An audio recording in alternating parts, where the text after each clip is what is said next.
But I mean, again, he doesn't know who Gabriel is, right? Because he didn't come from an Abrahamic faith.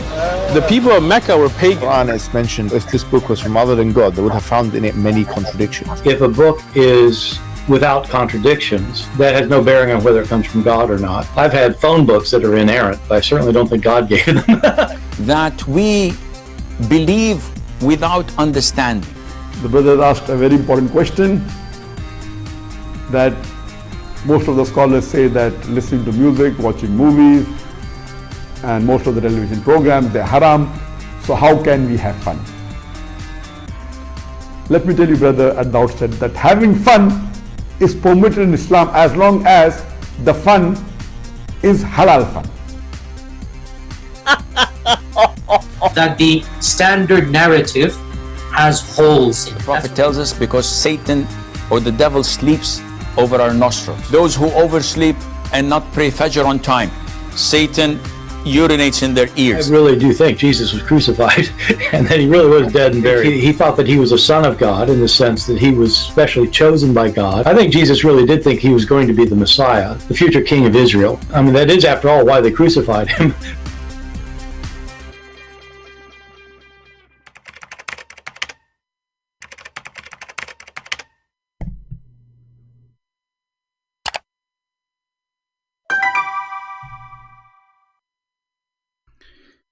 Hello everyone, and peace of Christ to all of you. Please invite your friends and let us have some good time together. I saw somebody in the chat saying we will do one topic at a time. We always will do one topic at a time, and all of them, they end in one direction. Muhammad is a fraud. And as long as we see some Muslims in the chat, I would like to welcome them to join us and call me live on air. And I will be sure to open my Skype so all Muslims can call us. Now, for sure, we welcome those who claim to have knowledge, but sadly, those who claim to have knowledge, they are potatoes and they don't dare to call me. As an example, you will see a Muslim make a response to me. 1,000 lies, 2,000 lies, 5,000 lies of a Christian prince, but none of those little boys dare to call me for a second and quote one lie for me, because simply they knew that they are no match. So our Skype is open. And if there is any Muhammadan would like to call us, please feel free. There's millions of videos, articles, speeches about the amazing Prophet Muhammad. He is the trustworthy. He is the trustworthy. But how? We don't understand. Muhammad is the most amazing. How? We don't understand. Muhammad is a prophet. How? Nobody understand. You know, when you say even there is somebody who is a prophet, shouldn't he have a prophecy and the prophecies come to be true? If you question, if you this, the Muslims, when they make videos, as an example, the discovery in the Quran. What is discovery? A scientific discovery. In 2 minutes, you will find that this scientific discovery is a fraud.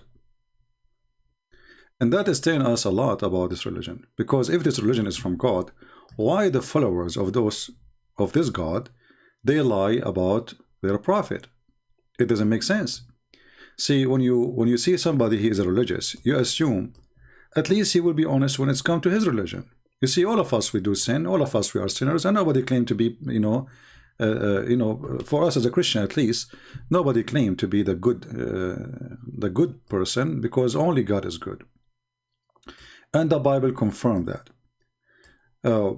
But Muslims, they worship there is a God. His name is Muhammad, and they fabricated millions of articles. And just to prove what I'm saying is true, I welcome any Muslim or Muhammadan from the religion of the Abdulism, Muhammadanism, to call us right now. My Skype is open, and prove me wrong. As an example, Muhammad was a trustworthy. I have no idea how this person was trustworthy. Even the Muslims, they are their own website. They explain that Muhammad was a caravan rider. He kidnapped women from their husbands. He raped them. He go to his own son wife. He flirt with the wife when the husband is not there. And then he forced the husband to divorce his wife, obviously, so he can have her. And then the Muslims in their books, they write that the Prophet, he have at least 16 privilege. About 9 of them is about his private part. To the point, if the Prophet, his eyes fall into a woman, he like her, her husband must divorce her, so the Prophet can boom boom with her. So how in the world this man is a trustworthy? Now, as you see, I am coming in a time which is not usual. Usually I come either early morning in my time or late at night, mostly early morning. So now not many people here, but I hope people will invite more people so we can get more people to join and learn. Do we have any Muslim would like to call? I see in the chat we have somebody, his name is Gaming Tips. That's a good name. Do you know what do you know about gaming tips? Do you like to call us and tell us about gaming tips? Because I believe Islam is a game, and it's a really bad game. He has an example, it's one of the games of Muhammad, that you can do all kind of adultery, killing, theft, you name it. I mean, all kind of crazy stuff. And then there is a game. You go around the Kaaba.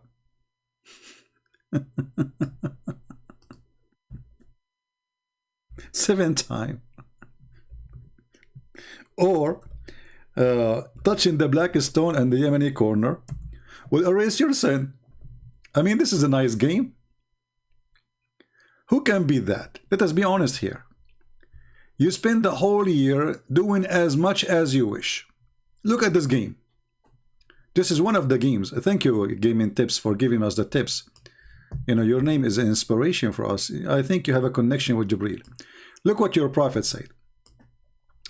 Is anyone incapable of earning 1,000 hasana? Hasana means reward.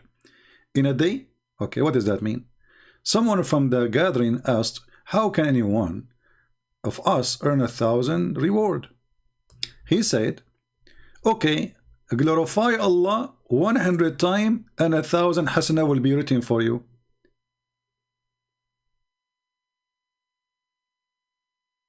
And the 1,000 reward will wipe 1,000 sin you did. Look how nice the game. So every day you go rape, you go kill, you do steal, you do all the garbage, and then at the end of the day, before you go to bed, say 100 times, praise be to Allah, Subhanallah, Subhanallah, Subhanallah, Subhanallah. Here you see the stupidity of the founder of this cult. Because how easy it is to fix the society. You see, he's not fixing the society by making you decent. He is fixing the society by going to wherever you want and then say Subhanallah 100 times. What a funny, silly game. Is that really God talking to Muhammad? Teaching Muhammad how he earned heaven? Until now we have nothing but Muslims complain in the chat, but until now I don't see any Muhammadan. All the Muhammadans who come to us, the ones who call,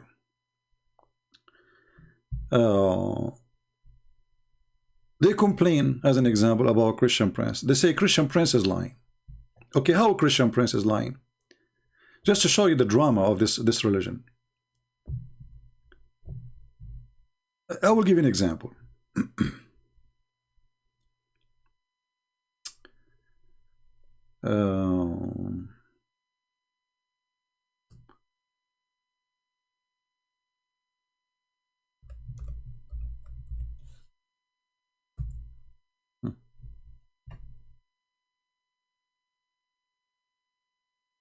This hadith as an example.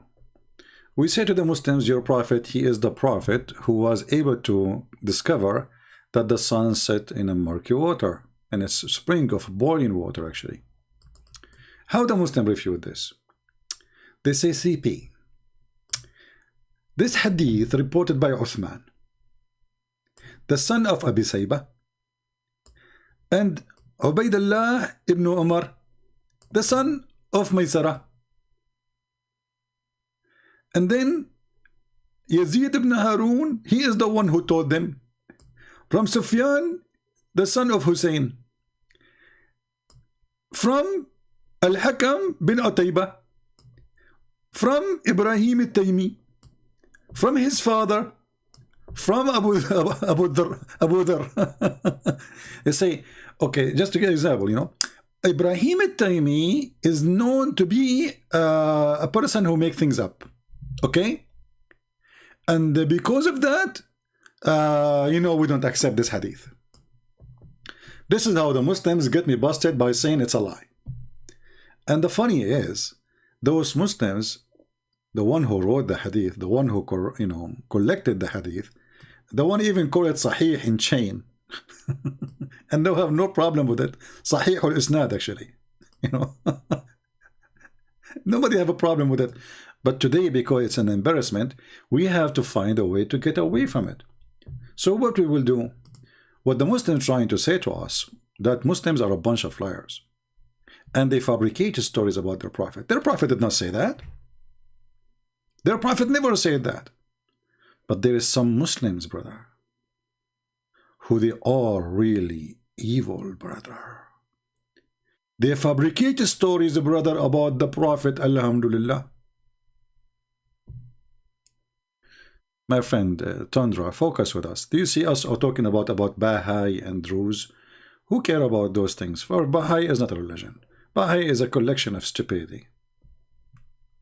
Baha'i is like a bunch of hippies, you know. They want to. It's a religion for everybody, you know. Like if you are a mental, you join this Baha'i. This is why the Israelis supported them. And the Druze. You see, I don't appreciate people asking questions have nothing to do with topic. This is telling you that the people who join us, they are suffering from the flight of thought like Muhammad. I mean, we are talking about something, and then somebody posts something, and this way I need to disable the chat. Focus, focus. But as long as you ask me, I will answer you this time. The Druze are a kind or a branch of the Shia, but the Druze are not really Muslims. The Druze, they believe. They have like different version of Islam, let's say. They believe that Al-Hakim bin Allah al-Fatimi, he was Allah on the ground, in the earth, and his son is Hamza al-Bahlawan. And there is 7 letters between the father and the son. Al-Hakim bin Allah is the Caliphate of Egypt during the Fatimi state. He sent 7 letters to his spiritual son Hamza, who was nothing but a gang and caravan rider. And this is the book of the Druze. The Druze don't really care for the Quran. They care for the book. It's called Rasail al-Hikmah, which mean the letters of wisdom. Anyway, so focus with me, please, and don't ask silly questions, have nothing to do with the topic. When we are done of everything, and I say who have a question, different question, you can give me those questions. Now, what is the problem with this story? The problem is that this is a story showing that Muhammad obviously is a fraud. Very simple. But this story exists in the Quran too. So what we do, when we show the Muslims the Quran saying the same thing, the Muslim, they have to come with different answer. So if we go in the Quran, as an example, chapter 18, verse number 86.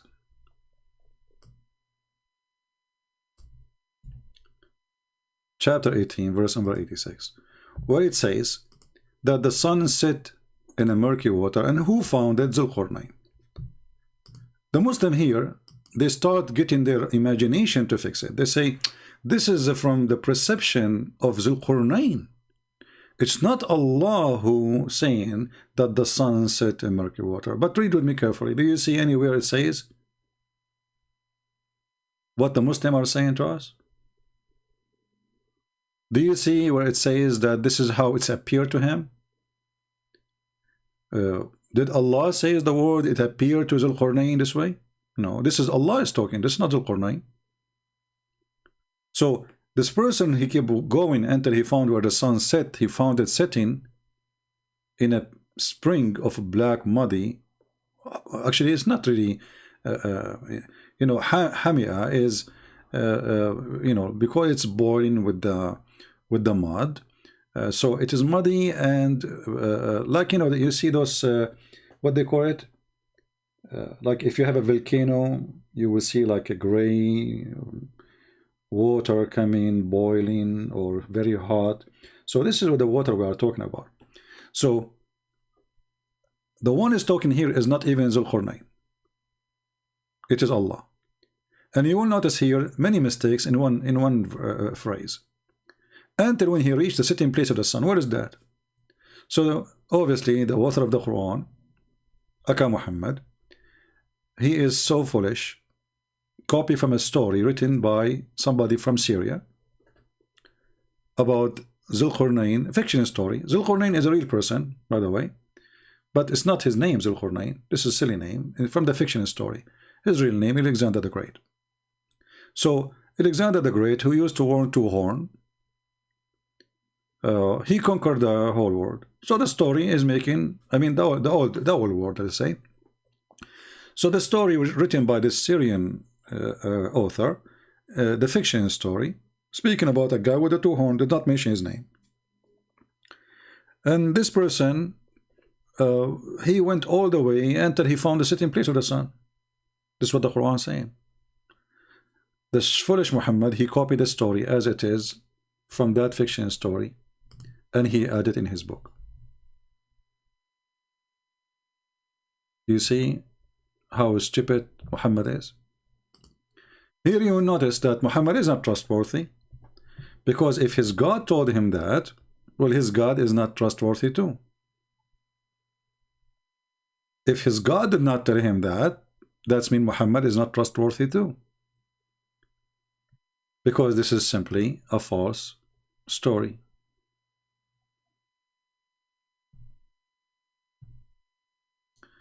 I want a link for you to debate. He want a link for me to debate. Let us call this guy.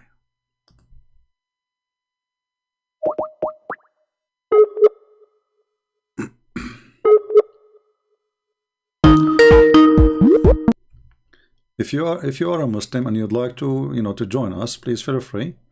We will be happy to have you. I'm muting the ringing until the Abdul he answers, so we don't annoy you with the ringing. Any Muslim, he claimed to have a beard, a sheikh, especially if you claim to be an imam of a mosque or somebody have knowledge. Please feel free and call us and give us the best you have. Obviously, Muslims, they cannot defend their religion, and obviously Islam is a scam. Well, this guy is not answering, so forget about him. If there is any Muslim would like to call us and tell us how Muhammad became a prophet, how in the world a person he claimed to be a prophet, he says such a stupid story, and what the point of this story? What is the point? A bunch of Jews, they come to Muhammad to make fun of him, and obviously Muhammad, he took the trap. He is a fool. They ask him, tell us about Zulqarnain, the prophet of Allah. The guy, the idiot, he spoke to him as if he is a prophet, just because the Jews, they said to him, tell us about him. So the Jews always, they play with this idiot, and Muhammad always fell into their trap. Any Muhammadan? Do we have any brave Muslim would like to call us and tell us how Muhammad is a prophet? How Muhammad is trustworthy? How Muhammad can be listened to? Is Muhammad mentally ill? Well, there is many proofs that Muhammad is mentally ill. And again, the Muslim, they will say to you, you will find a million videos made to refute Christian Prince. And by the way, Christian Prince never respond. so what I'm doing here every day?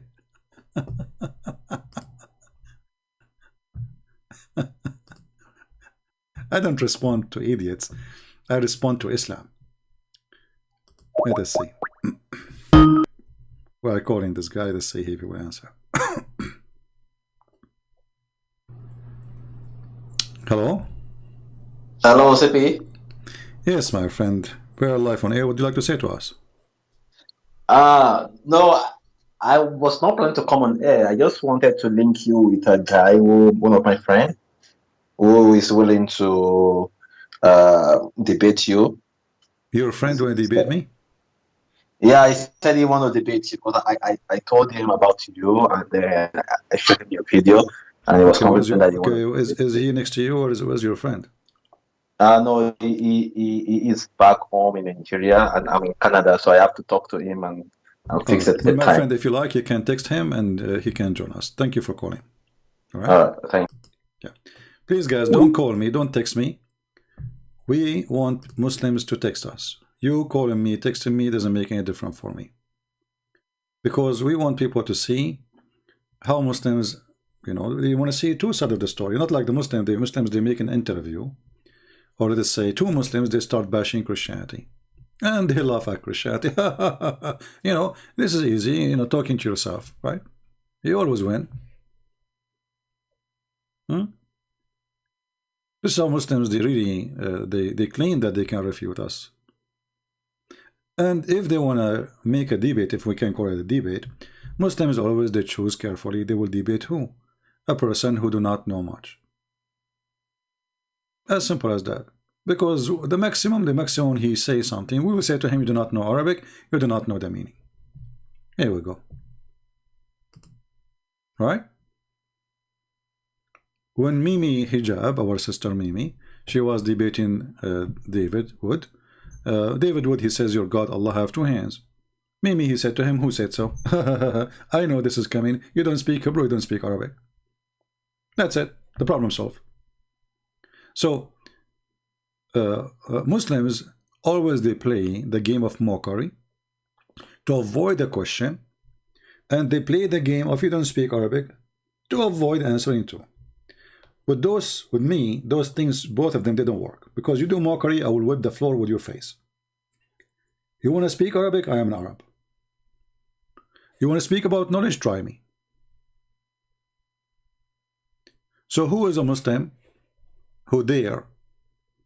You see, I'm not David Wood with the blue eyes you can lie to and I don't know what to say to you. This is why no, they don't dare. I mean, all those Muslims, they claim they can refute me. I saw before I start somebody saying EF Dawa. I don't know why they even call themselves F Dawa. That's a good name, F Dawa.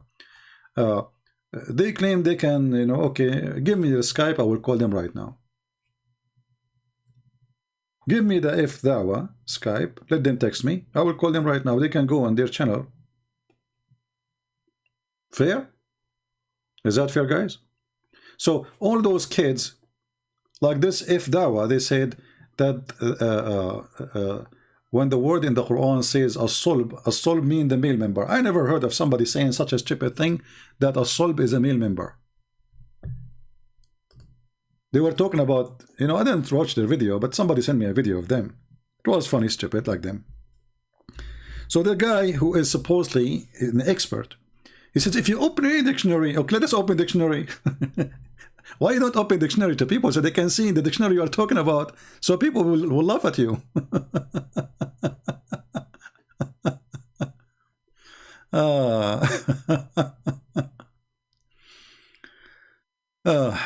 You see here even the word sulba, who translates it as meaning his back, meaning his back. This is sulb, from the back, from the back, from the back, backbone. You see it in the Abduls of F Dawa, and they get the perfect name again, F Dawa.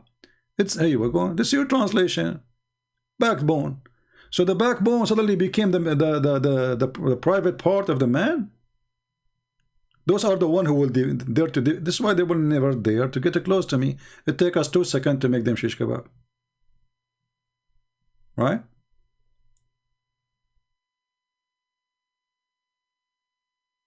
I mean, what is that? They got the name for, you know, they chose the perfect name, If Dawa. What is that? You know, all the Muslims hadith says that the sulb mean the backbone, the spine, the backbone. Look, you know, backbone. Even when they speak about Adam, you know, read carefully with me here.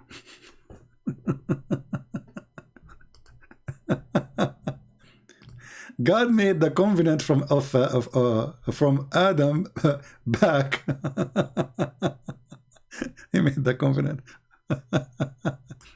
And here in translation it says, from his loins, all of his offspring. What loins?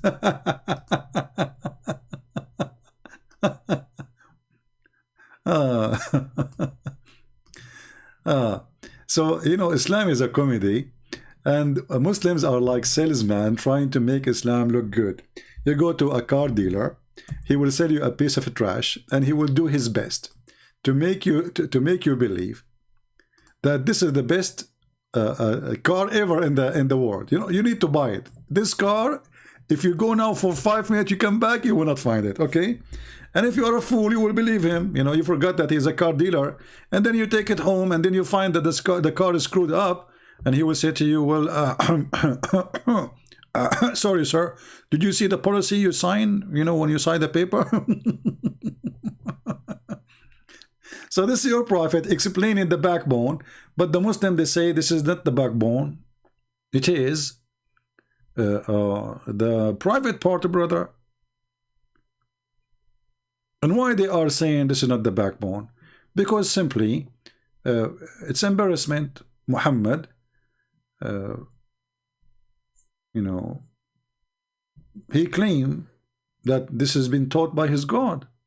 So how the sperm of the man is coming from the backbone, and the sperm of the women is coming from the ribs? And since the women, they have a sperm anyway. Stupidity. Yeah. What you can say. What you can say. Until now, we have 0 Abdul. I noticed that before I go live, we have many Abduls in the chat. After I go live, it's not the same. Even the chat is dry from the Muslims. Huh? Any Abdul?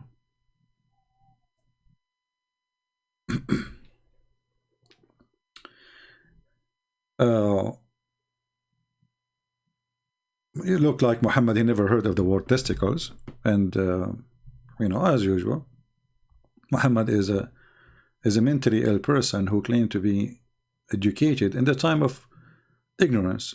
So, you know, who was going to get him busted at that time in the Arabian Peninsula when they are a bunch of ignorant too? But even at that time, even they are a bunch of ignorant, you know, Arab at that time, they were making fun of the stupidity of Muhammad. Even the Arab, they are not educated, they are not like the Greek people, or still they were laughing at the stupidity of Muhammad. Prove me wrong. Who wanna call me live? Who is it from those who make videos to refute me, dare to let me call him? Don't call me, I will call you. Anyone? Any Abdul? So all of them, they can refute me. How they can refute me? It doesn't say that, CP. This is hadith, is mentioned by Uthman. Uthman taught it by Hassan. Hassan taught it by Zucchini. Zucchini taught it by Cucumber. Cucumber taught it by Elevator. The elevator was broken at that day, so it cannot be from the Prophet. So they do all kind of tricks to avoid the stupidity of their Prophet. Why? Because they are ashamed of Muhammad. That's the whole story. That's the whole story. And look, they are adding the word loins. Loins. It's not a backbone. No more. Yeah. Any Abdul?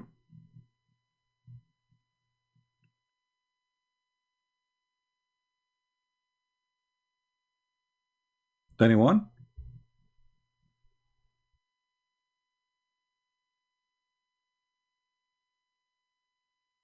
Any smart Muslim would like to contact me and tell us live on air if Muhammad is a prophet or not. What do you think?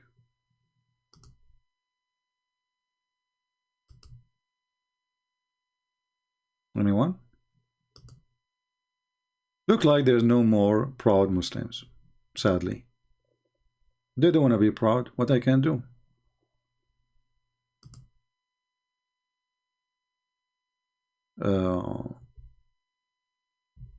How many times I said people don't text me, and people they keep texting me. Especially if you are a female, go and text a female like you. Do we have any Abdul?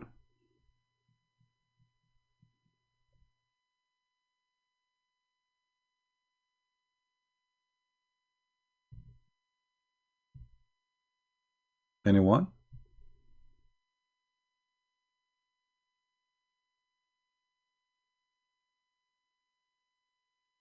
Any half one?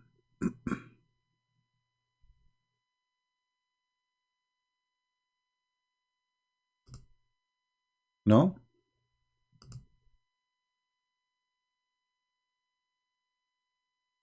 Okay, any quarter Muslim?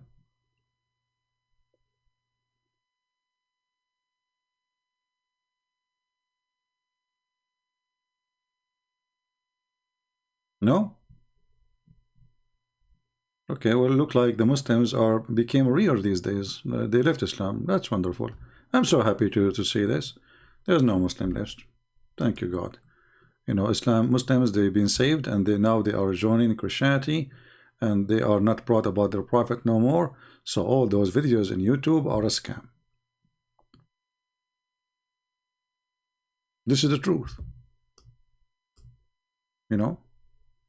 The trustworthy prophet, the amazing prophet, the intelligent prophet. Just to show you how intelligent Muhammad is. Just an example.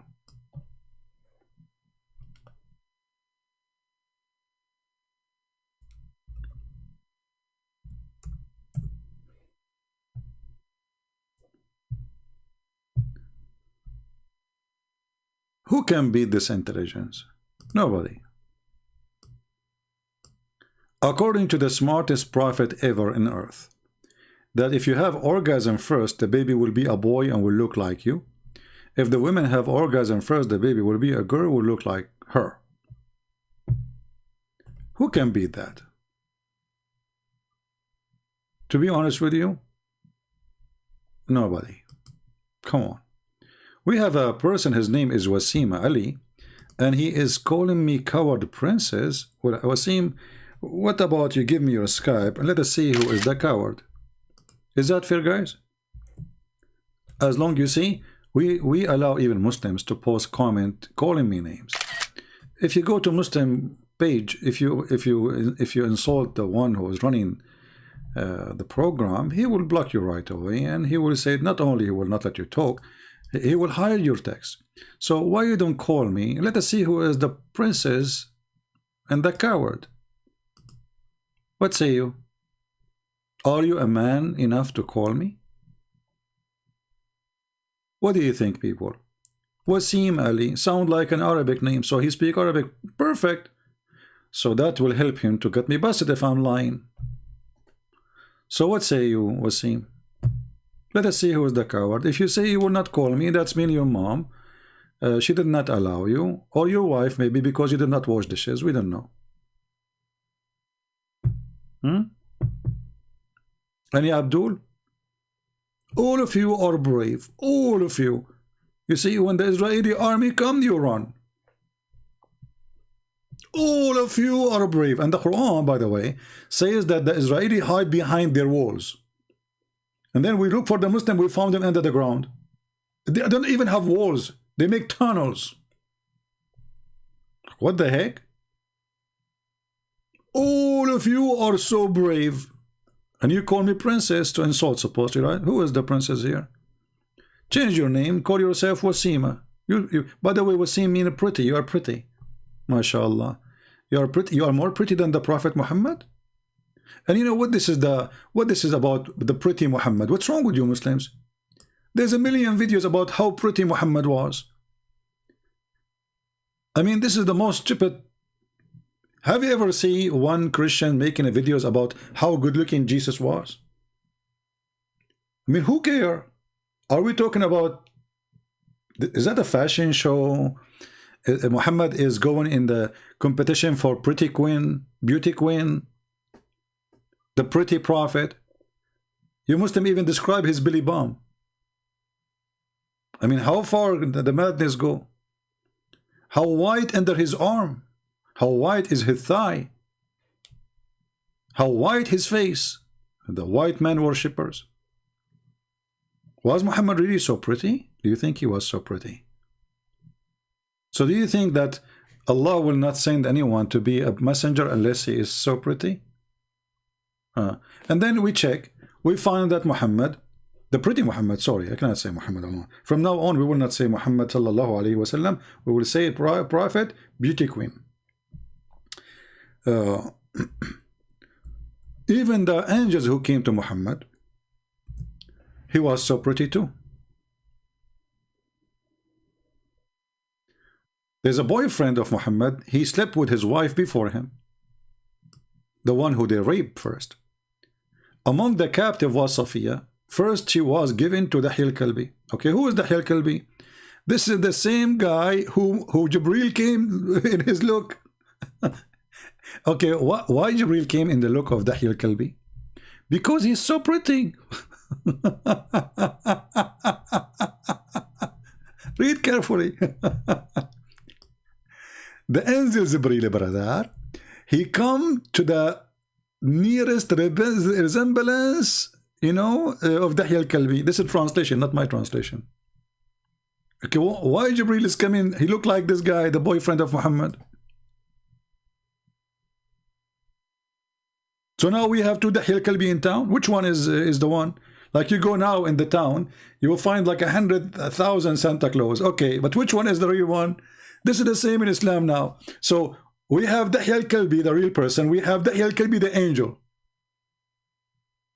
And why Muhammad he come with this lie that this Dahil Kalbi is the one who is coming to him as an supposedly is an angel? Because he used to stay all night in his house, and it's fishy. I mean, what this guy is staying late in your house? So he said, okay, well, this is the angel Jibreel. You know?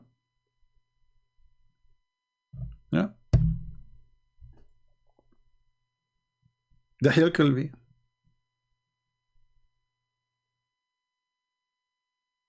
Do we have any person can call us and tell us something good about the pretty prophet?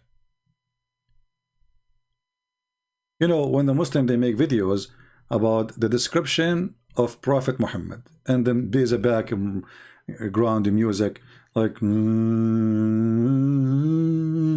the guy he says, I look at the prophet, I look at the moon, I look at the prophet, I look at the moon, I look at the prophet, I look at the moon. Come tomorrow, you know. I look at the prophet, I look at the moon, I look like, what the heck?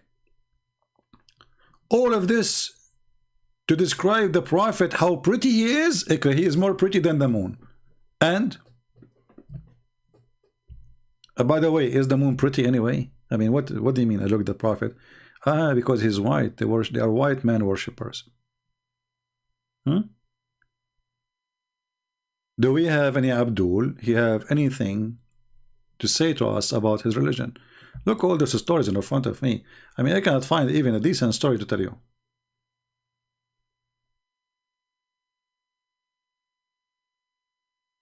But the most funny story happened like 10 days ago is when Mimi Hijab, he recited verses from the Quran, and he supposedly, this guy, what's his name? Patterson, he said to him, I don't understand why you are chanting Quran in Arabic. Mimi Hijab, he says, because we believe that this is Quran have a special, the thing, you know. The coward Mimi Hijab, he did not tell him that the same chapter claim that if you recite the Quran, this chapter is specifically to a person, he will collapse even if it's a mountain.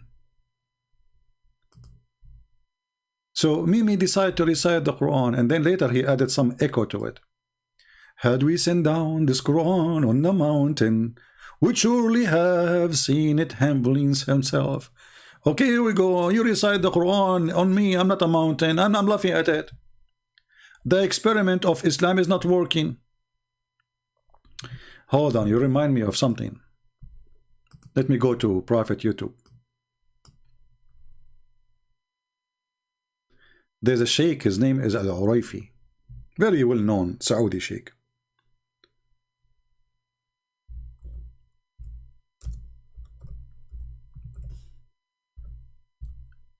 This guy, they invited him, I think it was to France.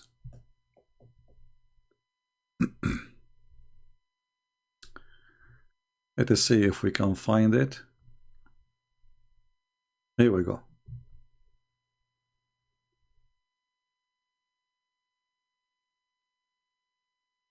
Let us see if this is the one. So this guy, this sheikh, he said, if there is any foreigner here don't speak Arabic, there's a French guy, he does not know Arabic, he is not a Muslim. So they want to prove to people that when you recite the Quran, by nature you will choose the real Quran, you know, because the Quran is amazing.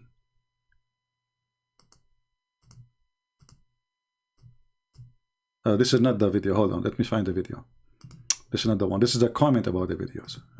I want to find the video. So anyway, a guy, he put his hand up, and he don't know Arabic, and he's a French. So he told him, I'm going to show you, I'm going to say two verses from the Quran. Two Quran. One is fake, one is real. And your heart will lead you, because this is what the Quran says. Your heart will lead you to the true one. And this is the video, I found it. And this is what is called today the chapter of that apple. Because this guy, he made Quran look like the Quran of Muhammad. And this is telling you anyone can make Quran. Here we go. أو فارسي ما يقدر يفرق ذكر رحمة ربك عبده زكريا. هذه الجملة الأولى وجلسنا معك وأنسنا له. طيب هذه الجملة الثانية قل له هل شعر بفرق بين. Actually, this is cut off from the video. I wish I can find the whole one. And now he's asking him, okay, so the first one and there is a second one. The first one is the real Quran. The second one is the fake Quran. But he did not tell him which one. He said, which one you think your heart make you fail into, the first one or the second one? Guess what he chose? بين الكلامين. La deuxième, الجملة الثانية. He chose the false Quran.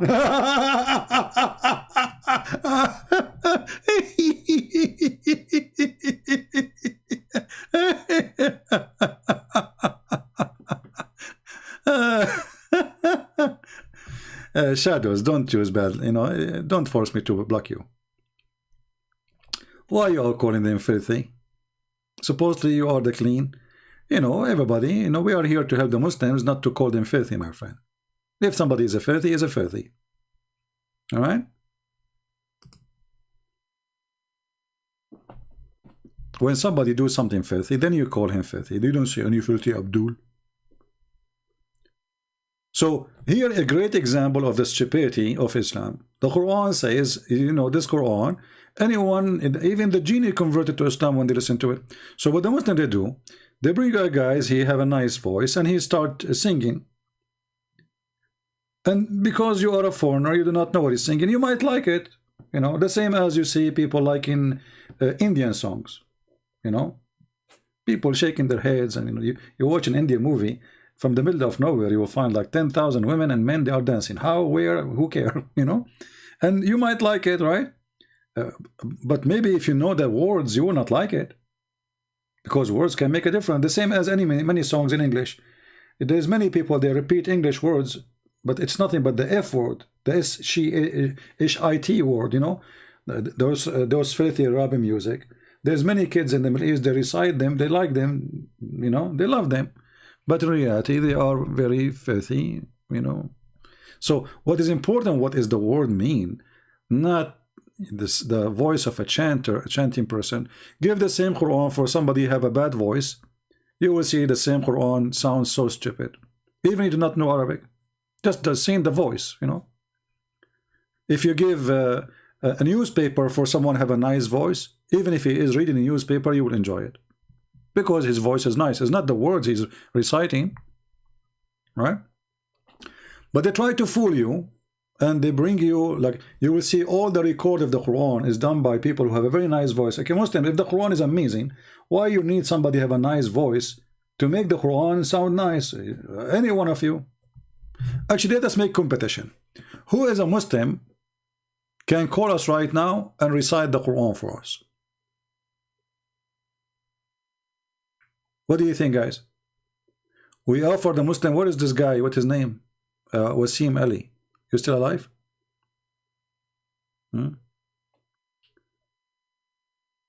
Somebody, his name is a proud Saudi. He's saying, why you think Britain, Netherlands? Well, you know, my friend, proud Saudi. I like your name, actually.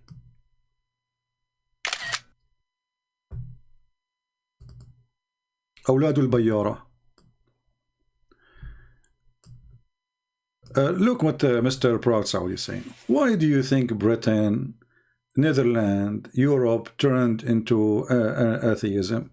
My friend, as I know, our churches is full, and as I know, if this is the logic you are using, then why Al Jazeera TV, which is coming from the border country next to you, saying 16,000 Muslims live in Islam a day? I will go with your logic.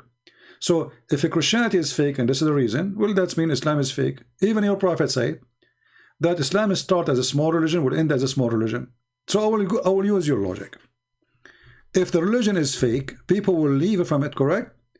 The day Muhammad he died, tens of thousands of Muslims left Islam. Is that correct?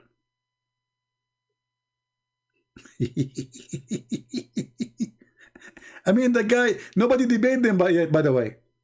There was no internet, there's no YouTube, there's no Christian Prince. Muhammad he died, the news came to them, everybody left Islam. And I challenge you to say to me this is a lie. What say you? Secondly, what I see is the opposite. Muslims are leaving Islam left and right. Go and watch Mimi Hijab. He asked people for donation, saying last year 176 people, 1,000 people left Islam. We are the only one who can defend the brother. So they are asking for donation to defend Islam, and people in Europe, they became atheist. Yeah. You can make a wish.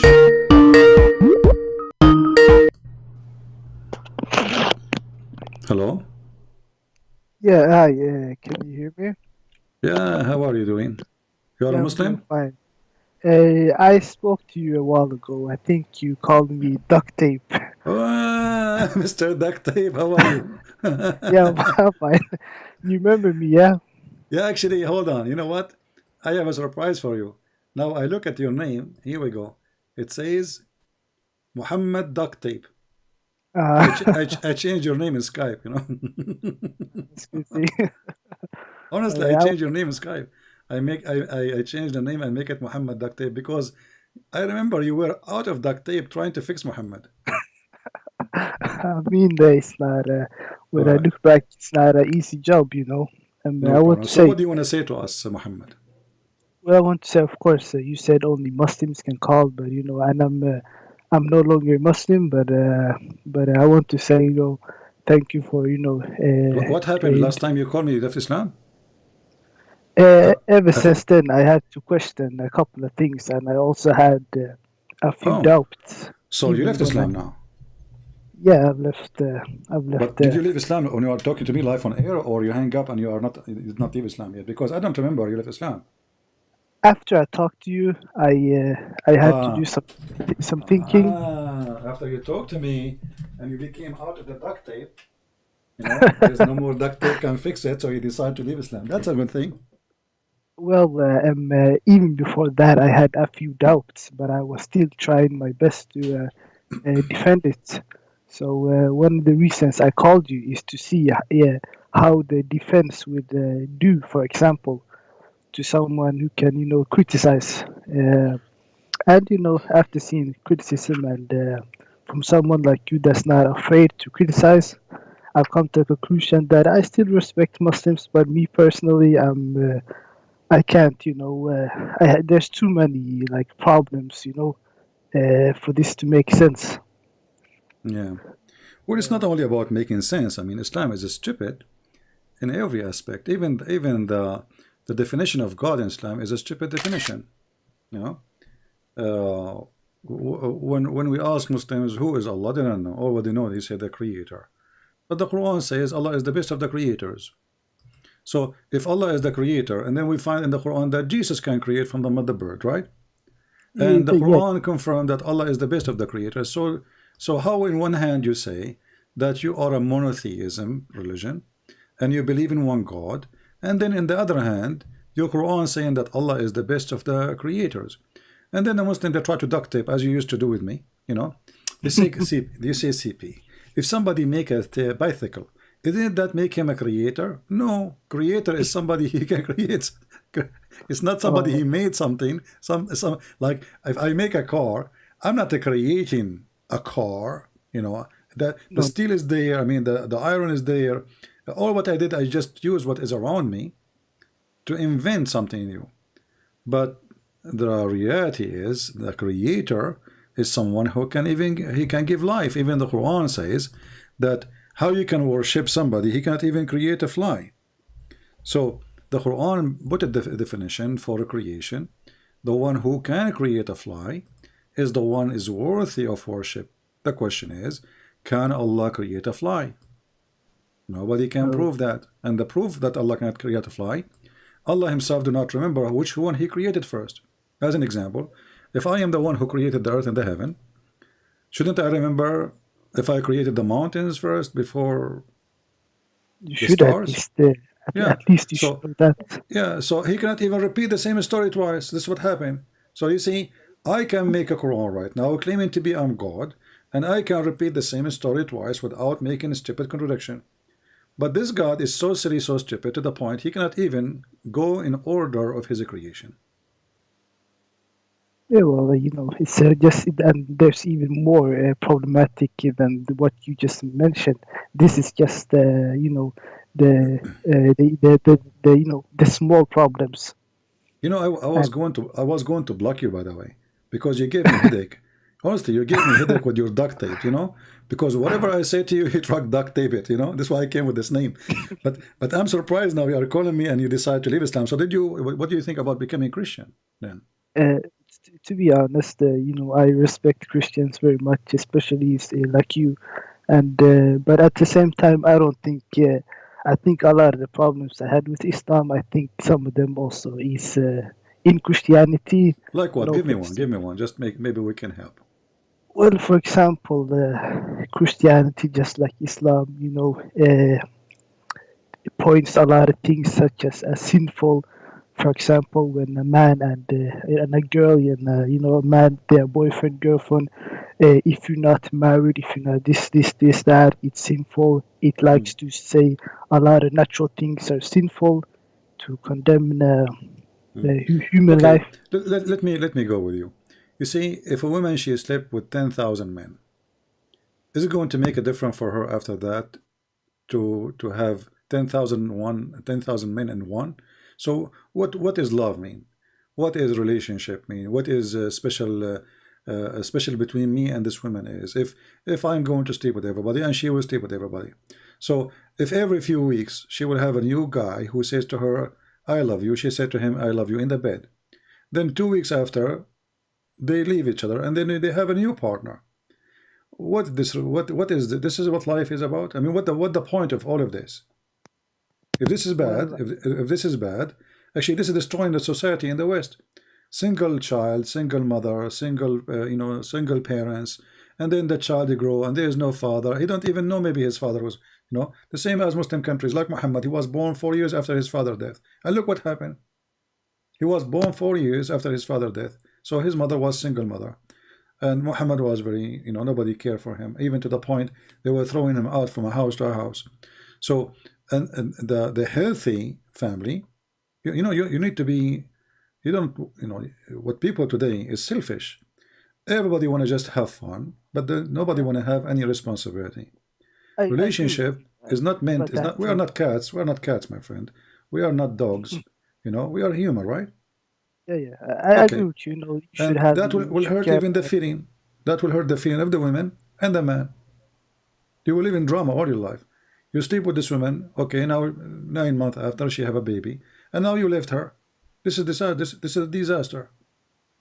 What you accomplish really? Well, You thing is, it's not. you just made a broken family. Well, it can happen, but it can happen even to a Christian married, even Muslim married couple that the children is the parents are selfish, and that's selfishness is. Yeah, but here you are doing it on purpose. You know, you are going in the intention of your relationship is to use each other. It's just it's using each other. That's all. You need a woman. She need a man. Let us go to bed, and then what? And then after some time, a woman she slept with 1,000 men.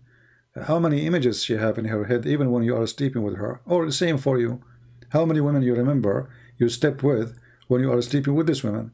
So this is all is not healthy, and this is not a human. The purpose of sex, as we believe, it is to create a family, and so a human being will not hesitate to have sex because there is a joy. So God, He made the joy to give motivation to the women and the men to do the relationship, but it should be for a reason.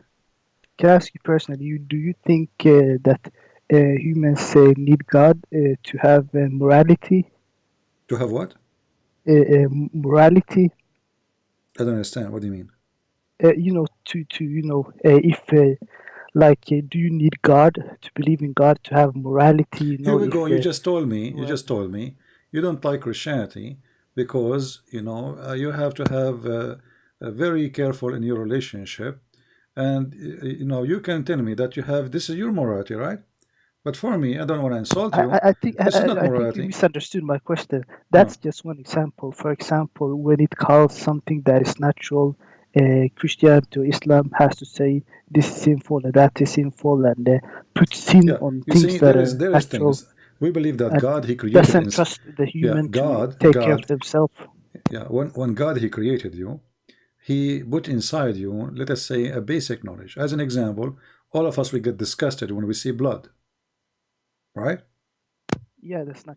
It's not a friendly view to see it. So you do not need. Let us say you are a person who don't join any religion. You do not even have a language. You are from the cave time. But when you see a human being even slaughtered in front of you, this is not a pleasant something to see, right? So, but if you do make it a usual thing, it's going to be unpleasant first time, second time, third time. And then after that is going to be normal. So God created us with how to know what is pleasant and what is not. And then what we do, we kill what God gave us, and we keep going in our deception. So when you steal, you know that this is not right, even if there's no religion. You know that's not yours, right? So you are acting like an animal. Two animals, fighting over something. You will see a male cat is kidnapping the baby cats from the mother, and he eat them. Okay. For example, but that make us go back to the animals. We are like animals. We are not human no more. So God, He gave you a kind of moral. You are born with it, but not religion. Not religion. No.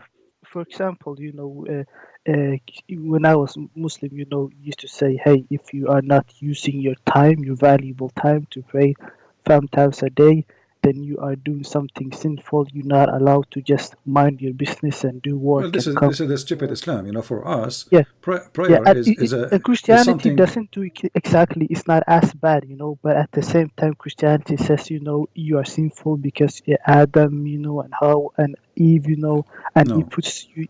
He says you're sinful just because you exist. You didn't do anything. No. You got it wrong. When we say because of Adam we are out of heaven, doesn't mean that Adam is the one who did sin. I did nothing. We believe that when we say the original sin, mean that the original man was sinner and I am a sinner too. Prove me wrong. If there's anyone that did not do something bad, correct? Doesn't matter if you have religion or not. All of us, we do bad, right? Yeah, but let's say a baby that gets born here instead of a baby in Christianity, a baby Jesus, he said, if you do not become the same as those little ones, you will not enter the kingdom of my Father. So the babies are granted to go to heaven because they commit no sin. But Okay. but for us, adult, when we talk about original sin, we don't put the blame on Adam. This is a false understanding of Christianity. But we say that Adam was the first and I am the second. That's all. He was my grandfather, but I am no better than Adam. So we don't claim What does the Adam. original sin mean? Huh? The original sin. Then what is this concept? This is the original sin. Original sin that Adam, because of Adam, went out of heaven, but we are no better than Adam. We follow. Okay. Yeah, we follow Adam's steps in being sinners. So the original sin doesn't mean we are blaming Adam for all the sin we have. We are blaming Adam for the first sin, and the rest of the sin is ours. And it doesn't matter really who do the first and the second. Sin is sin. You know, if you do sin before, like you are first and then I second, in the eye of God, both of you are sinners. Doesn't matter who did it first. Okay. Well, it's, you definitely. I'm happy I asked you those questions. Yeah, it made me change my thought, my opinion on the. And I'll see. I have to think a bit more, but so far it's changing my opinion. I used to think that hey, Christianity likes to call the life and the world sinful and a bad place, instead of accepting it like it is and so on and so forth. But my friend, life is a bad place because we made it bad, not because life is bad. God, he did not create a bad place. God created heaven. For us in his Christianity, heaven was on earth, not in the sky. So heaven is in the earth, is an earthly heaven. This one, the one given to Adam. So when God, he did not create Satan, he created an angel. So God, he wanted to have angels, and then angels chose to be a Satan. So the purpose of a creation in Christianity, that all of us, we will live in heaven. But because we are greedy, everyone worship himself, we end with many gods and many moral. In Islam, Islam claim that it teach the best of moral, but Islam teach you can attack the neighbors and get the blonde girls as Muhammad did, and this is moral supposedly. Yeah, and Muhammad, he got. I don't know if you listened to the video 2 days ago. A Muslim, he called me and he said the reason all the women they want to sleep with Muhammad because he's famous. This is morality. Why your prophet first, made a verse? Chicken, huh? Which came first, the egg or the chicken? Why do you think he became popular? Yeah, he became popular because he's a criminal. So that all the women of the criminals, they like to join the criminal in the bed. And look at the excuse. And then he say, the best scenario, the best answer will say to you, because he's a prophet. Okay, because he's a prophet, now he can have more women in bed. Where is the logic in that? Why in Islam is do we have 2 versions of Islam or one Islam? They say one Islam. So okay, how many wives Muhammad he can have? Unlimited. How many wives you can have? 4. So how come isn't he a Muslim? They say, no, because he's a prophet. That's very convenient for Muhammad, don't you think? So, yeah. So my friend, if you have any question about Christianity, I will be happy to help you, and I invite you to accept the Messiah as your Lord and Savior, because trust me, all what people they can give you, in this world, will not take you to any place of rest. All of those things we mentioned, it is not going to bring rest. You will find that most people who they are disturbed in their life is those who don't follow let us say a good belief. A belief can bring them comfort, not a belief bring hate to their heart. So we Christians, when we pray to Muslims. Muslims, they curse us, we pray for them. Hindus are upset from us, we pray for them. The Jewish are upset from us, we pray for them. The Lord himself in the Messiah in the cross, he says, Father, forgive them, they do not know what they are doing. So the Messiah, my friend, bring you comfort in your life. What I can see, for example, is when you look at Jesus and you compare Jesus to Muhammad. Jesus didn't fight wars. He didn't have 11 wives. He didn't do all of these crazy things. So I can say Christianity that Jesus is definitely a good guy, but Muhammad, he is not someone that has the morals. Yeah, but forget about Muhammad now. You are not a Muslim no more. The duct tape age is over. I'm not going. I'm not going to duct tape Jesus for you, right? Because Jesus, you do not need me to duct tape like Muhammad. So You could say that.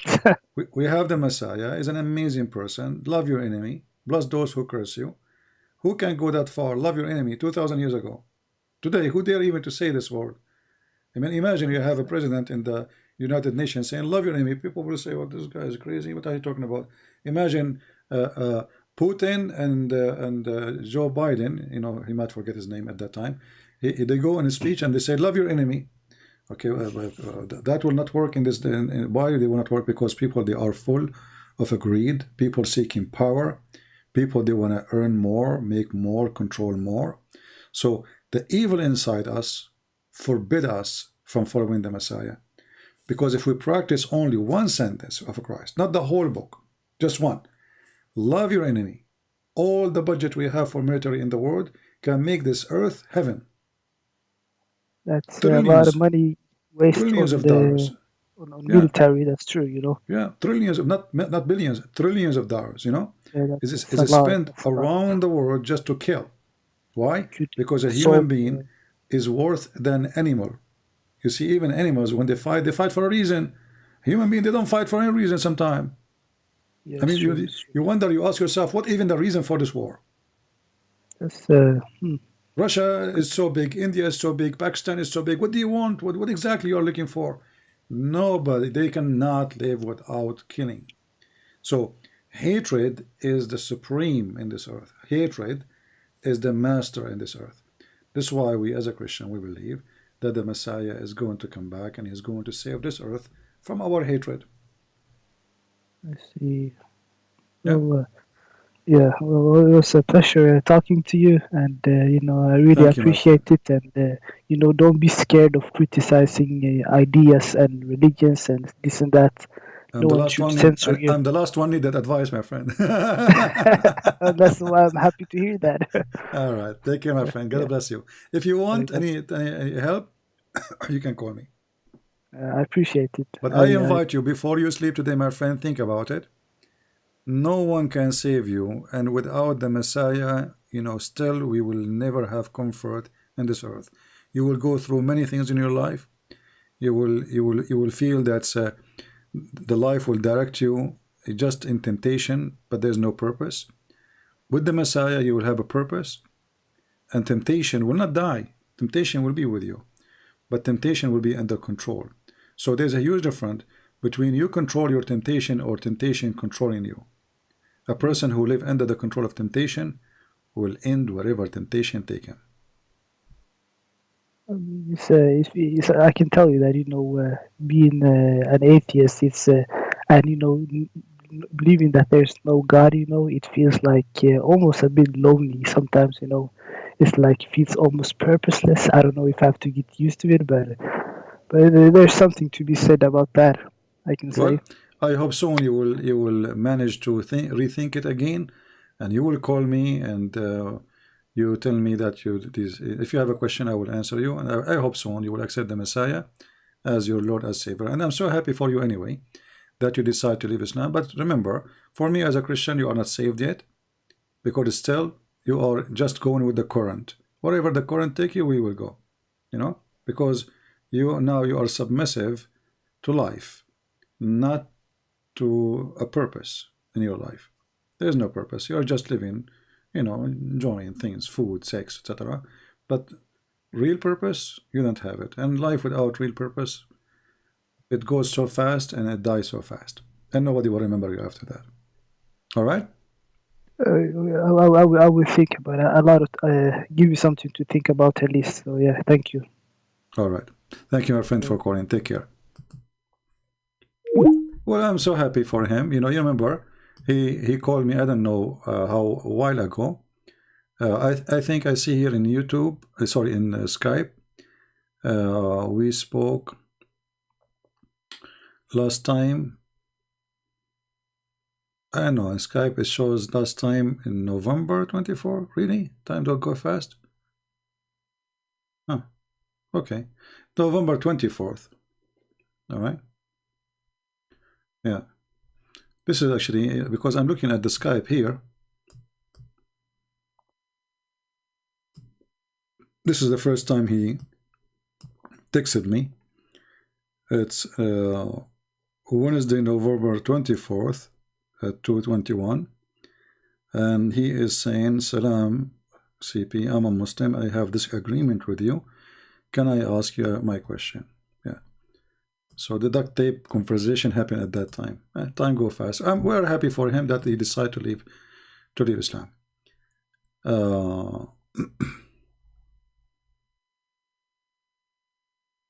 Yeah, we go back here. A Muslim Abdul, he's saying the following.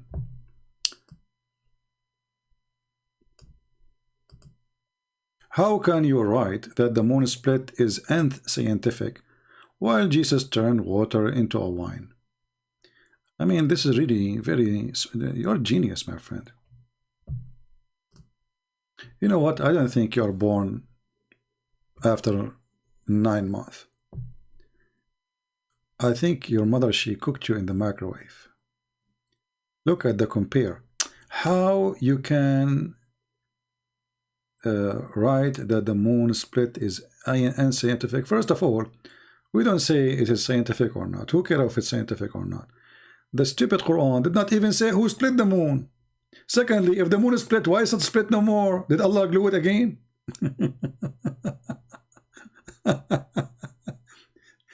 Jesus made the water wine. It's a miracle. Okay, let us say there's a miracle in the Quran. Allah split the moon. But Allah did not say who split the moon, and he did not say if he glued the moon again. Did he glue it again? If the moon is split, we should have 2 moons now. So do we have 2 moons? Split is not a crack. Split is a split. You know what the word split mean? So you Muslims, you have a funny miracles. You know, there's a guy, his name is Fifi.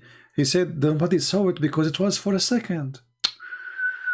That's deep. For a second. Only for a second. Me. For a second. My friend, even if it's for a second, there's nobody who was looking at the sky at the time. In Italy, in Persia, in China, nobody was looking. You know. I mean, let us talk about those who they are living in the same, you know, like nighttime for them, not those who they have daytime like in USA. So those who they have nighttime, nobody noticed that the moon is split, and Allah, he split the moon. What it says that Allah split the moon? Read the verse. And look at the translation here. It says, the people of Mecca requested the Prophet SAW to show them a miracle. Okay, well, just to show you how stupid this miracle is. If Muhammad really have a miracle, so why the Quran keeps saying Muhammad never have a miracle?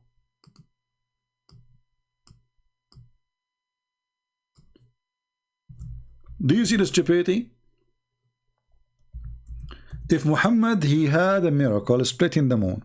This is a chapter 13, and it's mentioned twice in chapter 13, verse number 7. And chapter 13, by the way, is at the end of the Quran.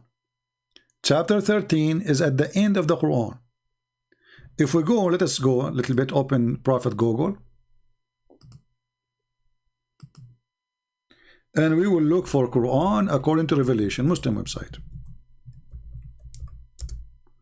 According to Revelation.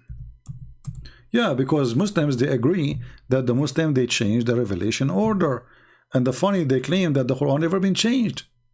But all of us, we knew that the Muslim claim that the first time Quran came to Muhammad is where the angel, he said to him, read. But that is at the end of the Quran now. You see, chapter 96, it was number 1. And the Muslim, they say, we never changed the Quran. Brother, we never change the Quran, brother. Like Turkey, you know? Brother, never change the Quran. Like, look at it. The chapter of Read, Al-Alaq, it is 96 today. It was number 1 in the Quran in time of Muhammad. So who is the one who changed it? They said to you, the Prophet, he told us to put it in order. Show me the hadith. Go ahead. And if Muhammad is God, he told him, this is the Quran. Should Muhammad change it? Did Allah make a mistake by making it number 1? So let us go and look for chapter number 13, shall we? Okay. Let us look for 13. Oh boy. Look at this. Chapter 13, it is number 96 in the according to Revelation. So Muhammad is almost dead. And yet Muhammad do not have any miracle. What about the chapter of the moon? The one where it says that the moon is split. Let us go back to the moon chapter. Shall we go to the moon chapter, brother? Okay, let's go to the moon chapter. What a bunch of kids. Huh? Let us close some pages, too many pages. So, chapter of the moon is in the Quran today, number 54. What? 54. All right. Let us go to the Revelation and search for 54. Surprise, surprise. 54 is number 37. So look what happened. The miracle of splitting the moon, as the Muslim they claim, happened in the beginning of Muhammad's life, after 37 chapters. Yeah, I mean, few years after, as a prophet. Then we go all the way until Muhammad is almost dead. Number 96, we find the Quran saying Muhammad never received revelation. Sorry, never received a miracle.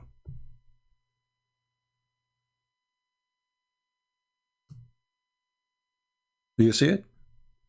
Muhammad should say to them, don't you see the moon? I split the moon for you. So Muhammad now is almost dead, and he have no miracle. He left as a dummy, never come back as a, when the Chinese say he left as a donkey, never come back as a horse, they were talking about Muhammad. Nobody else.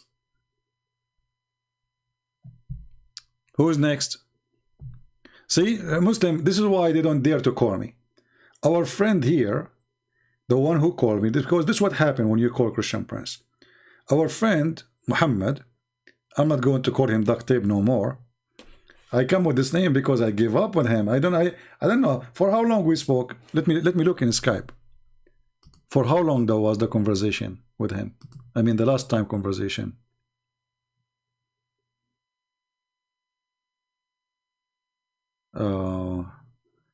Yeah, I don't have, it doesn't show really for how long it should show. But anyway, whatever I give him, he give me, he put a duct tape, maybe and maybe and maybe, and maybe it doesn't mean that, and maybe it's so I don't know, 1 hour, 20 minutes, I'm not sure. If I remember, I can remind me. I lost my voice showing him, and he was trying his best to duct tape Muhammad. This is why I said, well, you are, what you are doing now, you are just doing duct tape. You call me, and you are a Muslim. There's one of two things will happen. Either you will leave Islam, or the Muslims who listen to you will leave Islam. Try me. Right? And if we say that Muhammad wasn't Abrahamic, the Muslim, they will say, liar. Liar. Muhammad, you do not know what even Abraham mean. You liar. Liar. Okay. Muhammad was a pagan, and the Arab were pagan like him. Liar. Let us respond to Christian Prince. Well, he wasn't Abrahamic for sure, and he's a scam.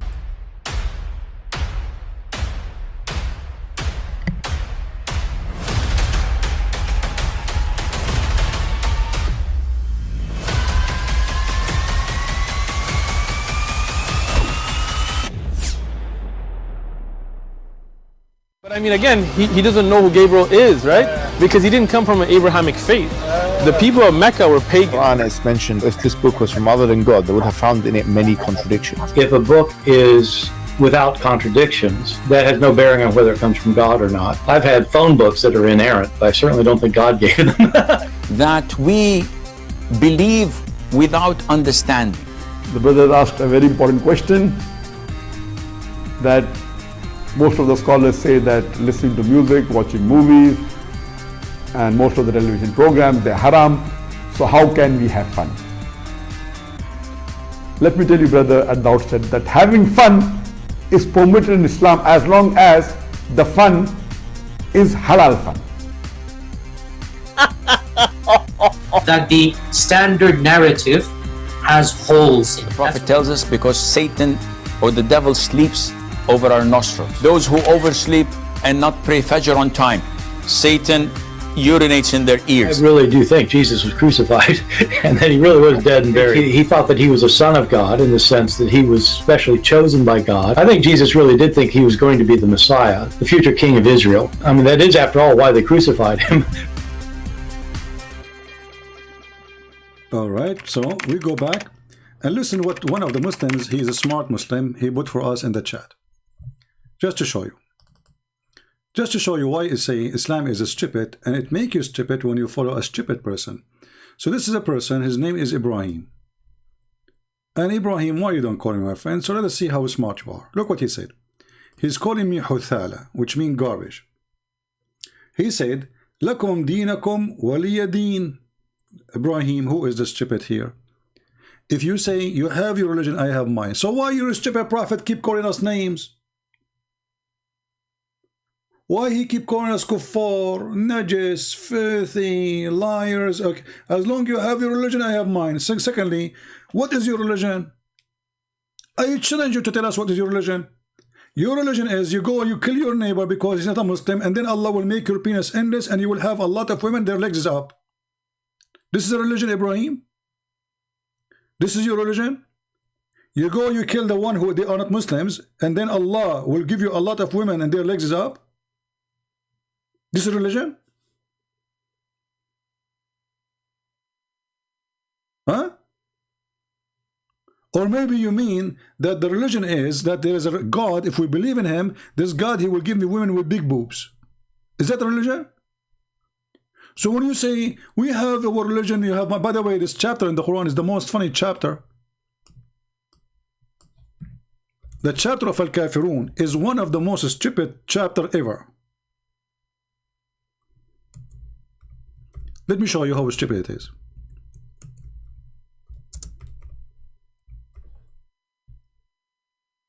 Cry, cry, cry, my friend. Cry. You cannot answer us. That's why you cry. Potato. Just to show you the chapter he is quoting to us from. This is a God talking. Look at this chapter. This way he is quoting for us. Say, O Muhammad. Look here, by the way. All what the verse says, قُلْ يَا أَيُّهَا الْكَافِرُونَ. The translation or making all of this. All of this is this sentence. What happened? All of this in English is to translate 3 words. They are literally 3 words. So all of this to translate 3 words. That's deep. We changed the stupid translation. This is Hilali and Khan. Let us go to Yusuf Ali. Other donkey. Look what happened. Man, I think the Clorox ate it. Don't use the Clorox with the Quran. The goat ate it. Okay. Oh, you kuffar. Okay. Reject faith translation. Kuffar reject faith. No, kuffar is not reject faith. Kuffar is the one who hide the truth. And then, or oppose it. I worship not what you worship. Like, what the heck? And then, no, you will worship what I worship. What? And then I will not worship what you which will worship and what you worship. Like, what? And then, no, I will worship what you worship. Like, what the heck? And then, you have your religion, I have mine. What a donkey. And guess what happened?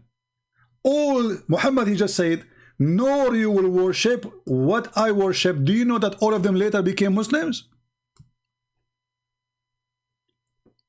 Do you know that the one Muhammad was talking to, the tribes of Al-Quraysh, they became all of them Muslims later? He just told them, none of you will worship my God.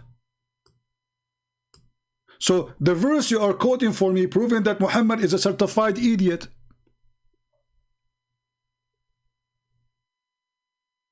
What is this guy, Ibrahim?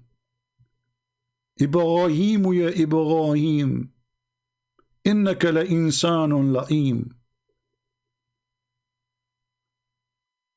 سأضع عليك اللعنة وأعجنها بالجبنة وأصنع منها قرآن عديم إبراهيم يا إبراهيم ما أدراك ما الشيطان الرجيم. We made Quran. This is religion. You know, if I change one word, instead of saying Al-Kafirun, I worship not what you worship. I will change I worship to I eat. Okay? Any time you see the word worship, change it to the word I eat. Just to show you how stupid this religion is. So, I will take worship here, and I will use the word eat in the top of it. Capiche?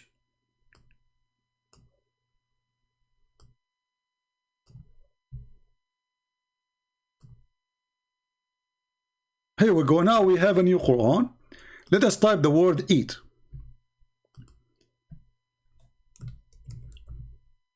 Oh, we're typing in Arabic. Let us switch the color. We make it red because Ibrahim, he liked red. This would happen to him if he did not wash dishes at home. Okay. So I will change the word worship with eat. For every word it says worship. And then you will see how stupid this book is.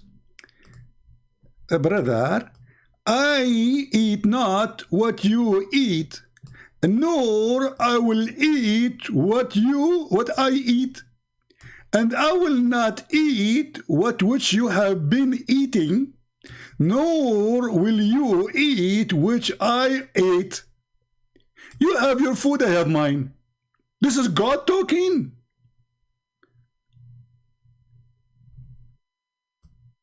This is God. You know what? This is heavy. This is literally written by someone is supreme genius. I mean, take a lot of time. I eat not what you eat, and you will not eat what I eat, and I will not do eat what you eat, because you will not eat what I eat, because I will not eat not what you eat, but you will never eat what you eat, because you will not eat my eat, and I will never eat what I eat, because you have your food, I have mine. Thank you. That's deep. That is philosophy. That's where philosophy is coming from. Philosophy. This is not, this is philosophy of I worship not what you worship, and you will worship what not to worship, and I will worship what you worship, I will worship. My friend, your God, Muhammad, was watching Star Wars, so he started with worship.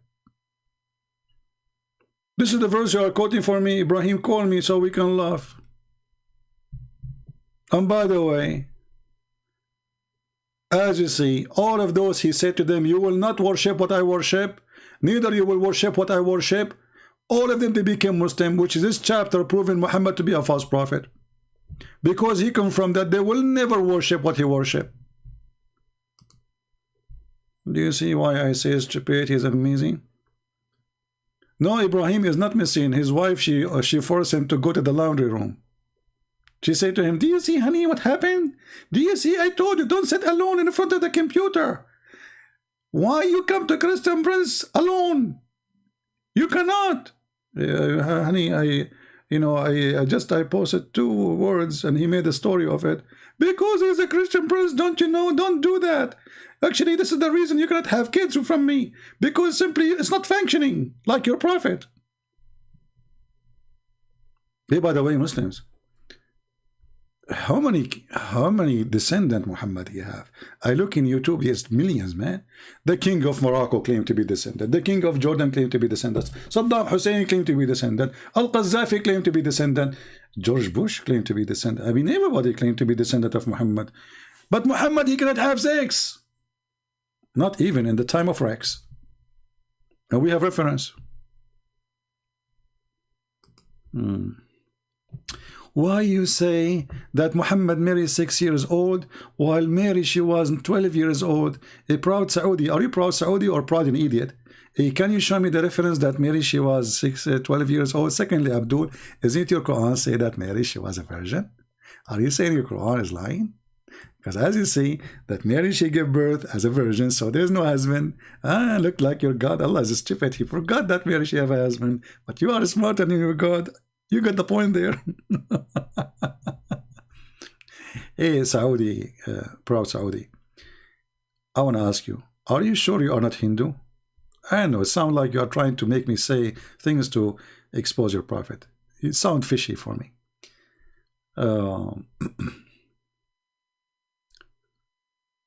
Do we have any Abdul?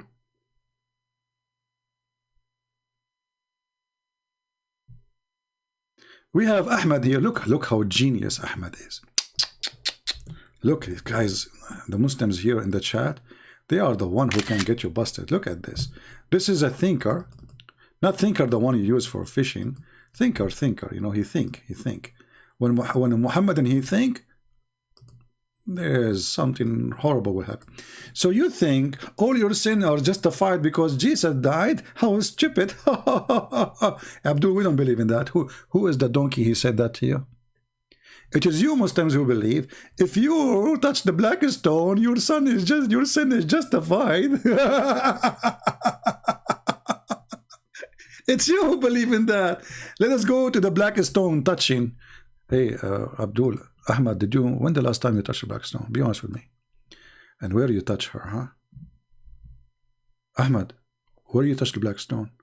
Because the black stone, as I know, it looked like a vagina. And I challenge you to call me to explain to me why it looked like a vagina. Hey, it's just a question. Explain. And now, if we go in the hadith, we will find your prophet saying, if you touch her, don't take me wrong, I'm talking about the black stone, it erases your sin. That's deep. It justifies your sin. Brother, who is the one believing justifying sin? If you touch the black stone, it justifies your sin. That's so deep.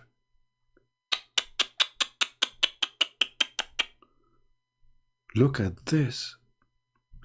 Brother Ahmad, do you think I should go to the Kaaba and touch her? I mean the black stone? Is that why you make her wear burqa? Here we go, I just showed you. Look, Ahmad, Ahmad is making challenge. I mean, that's it. When Muhammad made a challenge, that's it. You're in trouble, brother. Ahmed, do you like to call me and you can read for us, Ahmed? Go ahead. Go ahead. Go ahead and show us where the black stone justifies sin. I got you busted, Christian Prince. You cannot show us. Hey, Abdul, it's here. Are you satisfied or you are set and fied? Read it. You touch the black stone, it justifies your sin. Your sin is whipped. That's deep. So Ahmad, me and you, brother, we are going to go to the Kaaba tomorrow. And we are going to touch her. You touch her first, and I touch her second. Or you know what? I will touch her first. Because what if the eraser is not working if you touch her after me? I want to be sure my sin is erased first. Are you there?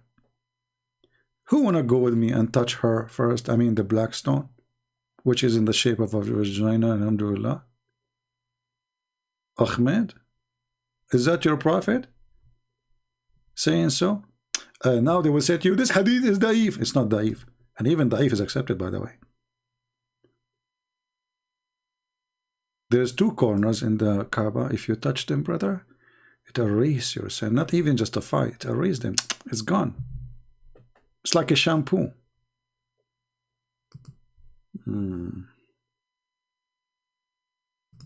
we have any smart Abdul here? You know what? I know I'm asking for much when I say smart Abduls. I take it back. It's like mission impossible. I mean, how in the world I say such a sentence? The Muslim, they might even be offended by saying smart Abdul. Smart and Abdul. And the guy was talking about us being stupid. Why? Because he said that if Jesus died for me, justify my sin. Nowhere in Christianity it says that. You are a liar. This is new religion.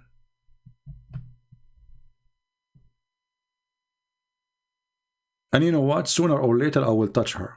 Just wait. I will convert to Islam just for 2 weeks to go and touch her and come back. And then I open my chat and I say I'm a Christian again. What do you think?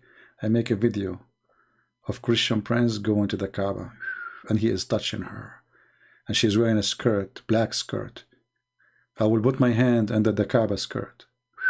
That's deep.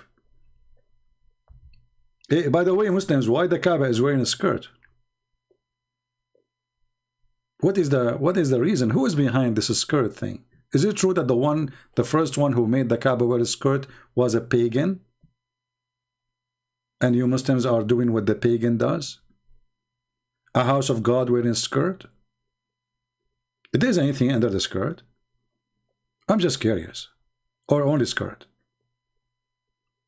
I mean, what house of worship wearing burqa? Why is that? I'm just wondering.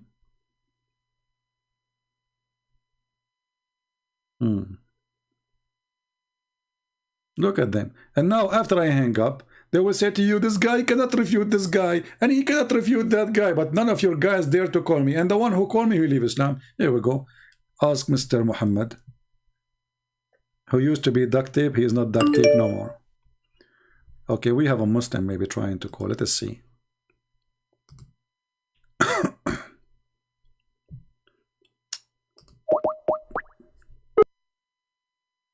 We will mute the speaker until he answers. So we will not bother you with the sound.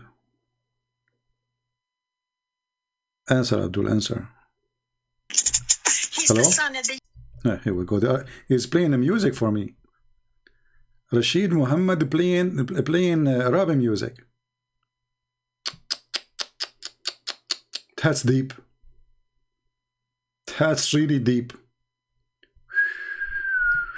Mean, you killed the show, brother. Are you going to dance for us too? I heard that your prophet used to do break a dance, and I heard that he is so pretty. It's very pretty. Extremely pretty. All my life I wanted to have a pretty prophet. Man. It's a dream to have finally a prophet who is so pretty.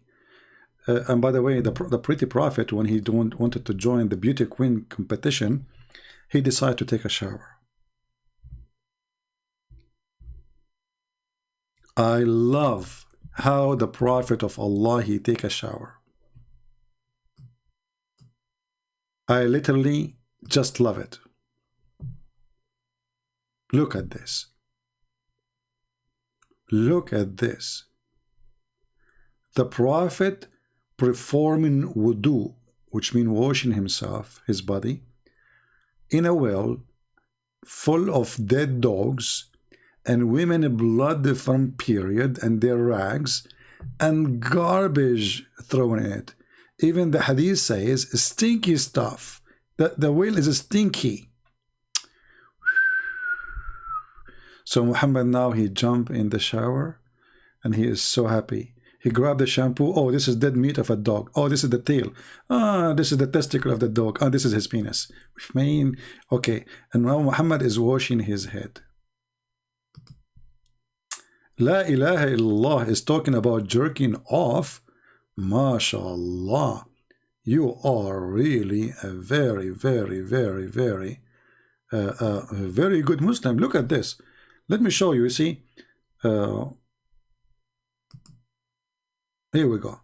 Guys, this is a Muslim. La ilaha illallah. Why you don't call me and tell us about jerking off in the house of your prophet, and the wife of your prophet was teaching the guy how to scratch the sperm from his pant. And if I am lying, everybody will laugh at me. Is that fair, guys? Is it true that there's a guy in the house of your prophet was jerking off literally, and then he have a sperm in his pant, and the wife of the prophet was teaching him how to scrub it using his nails. She said, this is how I do it with the prophet.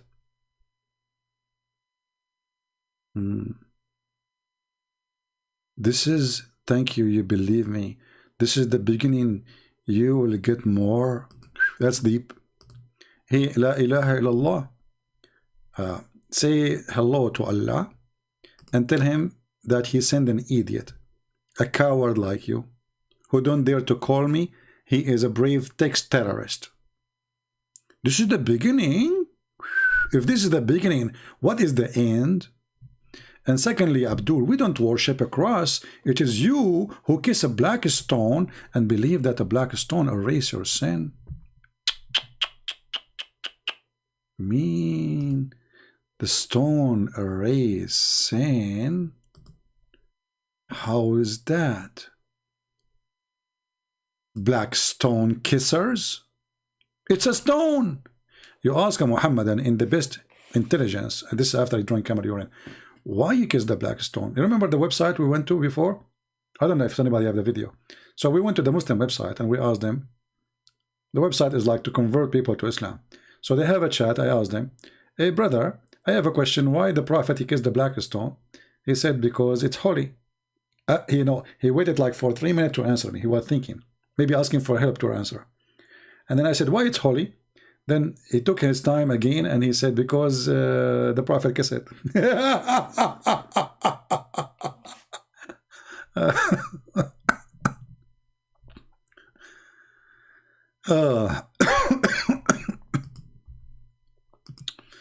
Why the black stone is holy, Muslims? We Muslims are people who worship God. But the black stone, we kiss it. The black stone erases our sin. Any Abdul?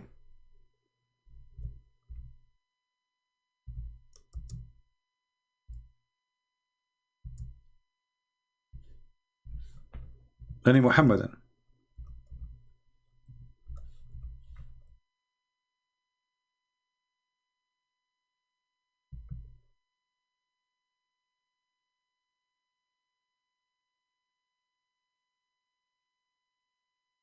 Anyone?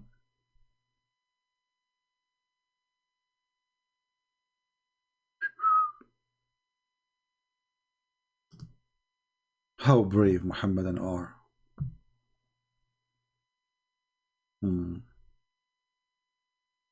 All right. Well, we are very satisfied today, actually. At least we have our friend Muhammad who debated me. I don't want to call it a debate. It was a duct tape, as usual, actually. We don't debate Muslims. Muslims never debate. Muslims try to give excuse for the stupidity of their prophet. But as you see, we are happy for Muhammad. I think I hung up on him at that time, right? When I spoke to him, because I cannot take it no more. I said, okay, bye-bye. This is what I remember. You can correct me if I'm wrong. But today I'm happy that Muhammad, he left Islam and he is out of this garbage.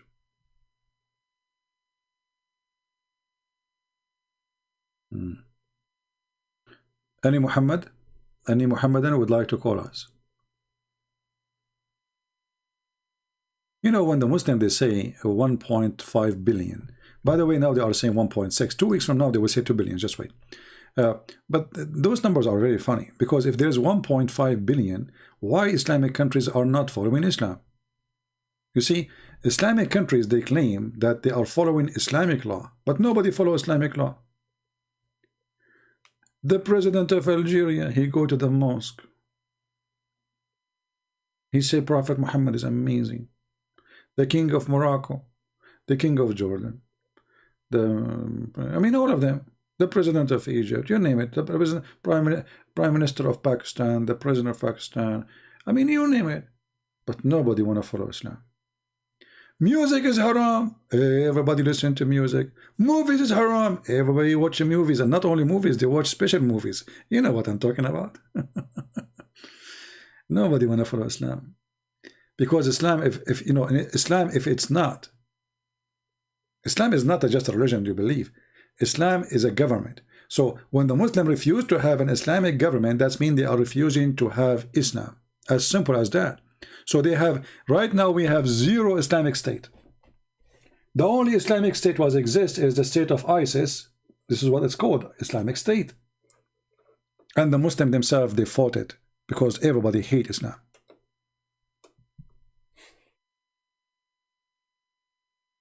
Number one, people who fought the Islamic State is those who don't want Islam. ISIS want to practice Islam. If you wear jeans, we break your legs. If you don't grow a beard, we beat you. Women, they cannot sit on the chair. Why? Because the chair is a male. The word kursi in Arabic is a male word. Women cannot sit in the chair. Haram. You know what she said? She can sit in the lap of the imam. The Muslim women, she cannot sit in the chair, but she can sit in the lap of ISIS member.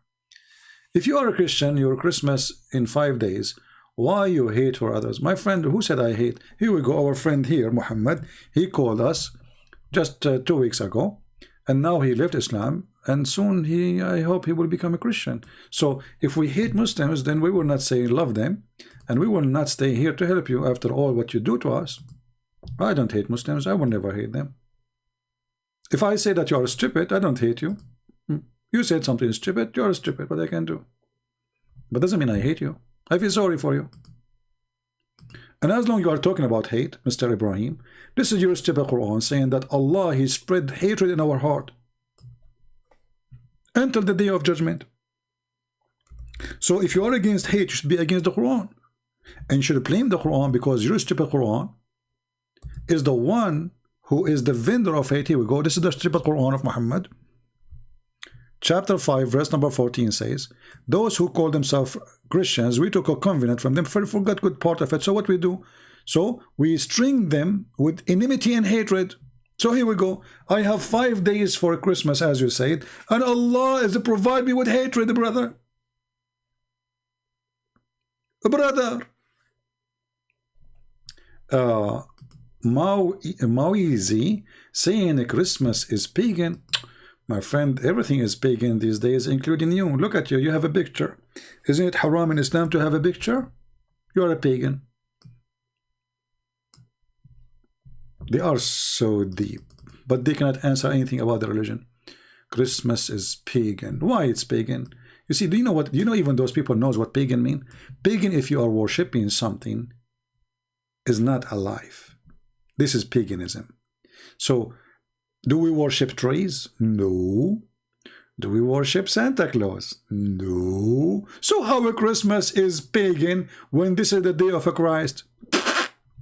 Potato. Genius. Don't get married. Your wife, she will run away with the turtle. I say the turtle because she is, I mean, you trust the turtle to be at home, right? Trust me. If you are the husband, the turtle is good for her. She will live with the turtle. She will ride the turtle and she will never ride you. Take my word for granted. Just count to 10. Let us hear a prayer, CP. I honestly have no hate. Ibrahim, are you saying you are better than your God? Guys, be my witness. Mr. Ibrahim, he's a good person. He's not like Allah. Be my witness. Ibrahim, honestly, he have no hate. Allah is full of hate, and He is the hate vendor, Ibrahim. So what we will do now, Ibrahim? I need your help. How we can fight the hate of Allah in the Quran. Chapter 5, verse 14 in front of you. What kind of God He want hatred to be spread between the Christians?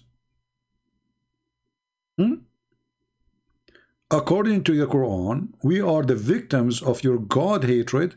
He is the one who made us people of hate. Do you have anything to say? Do you like to call me Mr. Ibrahim? We can start. We can have a new start, me and you. You sound like an intelligent man. I like intelligent people. By the way, I was number 1 in my classroom. I'm telling you, in mathematics, geography, everything. But I did not tell you that I was the only student, you know, by the way. Yeah. But this reminds me of the Quran. where Allah, he says he is the best of the creators, sorry. But supposedly he was the only one in the classroom. I mean, he is the only creator, isn't he? How he is the only creator and he says, I am the best of the creators? Is that a fraud? Allah gets certification, he is the best of the creators in a school. There's no student in it except him. That's deep.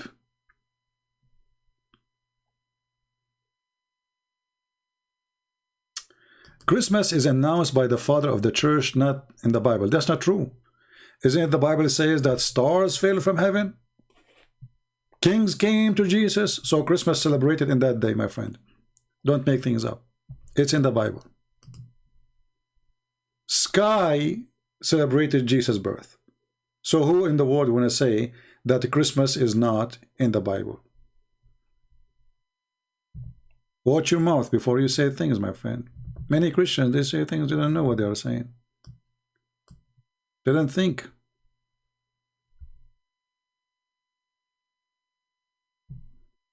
So do we have any Abdul?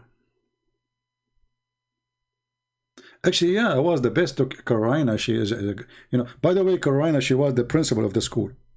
I'm telling you, she was there. And she can witness for that day. I was the best in the classroom. All right? And not only that, actually. I don't talk about myself. You see, the Muslim, they talk about Muhammad, how handsome he is, I've been offered a job like me and Prophet Muhammad in the same day. In the same day. Both of us, they offer us a job to do striptease and blind club. Like there's women blind, they are blind. So we received the same day invitation to work in the striptease club. Me and Prophet Muhammad. Me, I was so shy. Prophet Muhammad, he accepted. And right now he's busy. Unbelievable. So good to be true. It is true, brother. Allah is the best of the creators. That's deep. Hey, Muslims, was he the best of the creators? Was he, or this is stupid? Was he?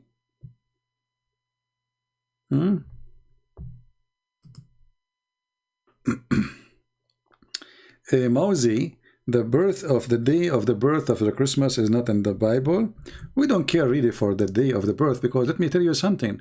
Even the day you know of your birth is not going to be celebrated again. Just to give you an example, brother. Just example. If you are born, let us say, July 15. July 15, last year maybe it was Tuesday, maybe. This year will be maybe Monday. Is it the same day? No. Because simply there's no perfect calendar. So you are silly. Secondly, as long you are a person who cares very much for the date, how in the world you Muslims celebrate the birthday of Muhammad sometime in August, sometime in July, sometime in December, sometime in March, sometime in May, sometime in...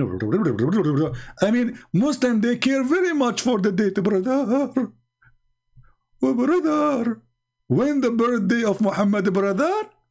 Let us open Prophet Google and search for the calendar. Prophet Muhammad. They care for the day, my friend.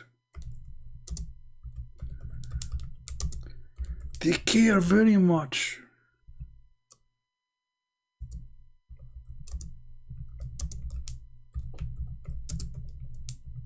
Let us look. Let us take a look, brother.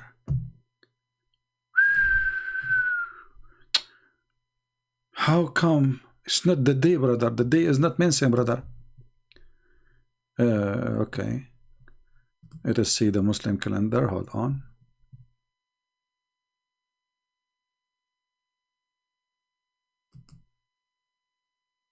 Okay. Okay, this website here shows us only few years. Guys, the birthday of Muhammad, according to the Muslim website, is the following. In this year, it was in October 19. The year after 22 is going to be October 8. The year after is going to be September 27. The year after is going to be Monday, September 16. The year after will be September 5.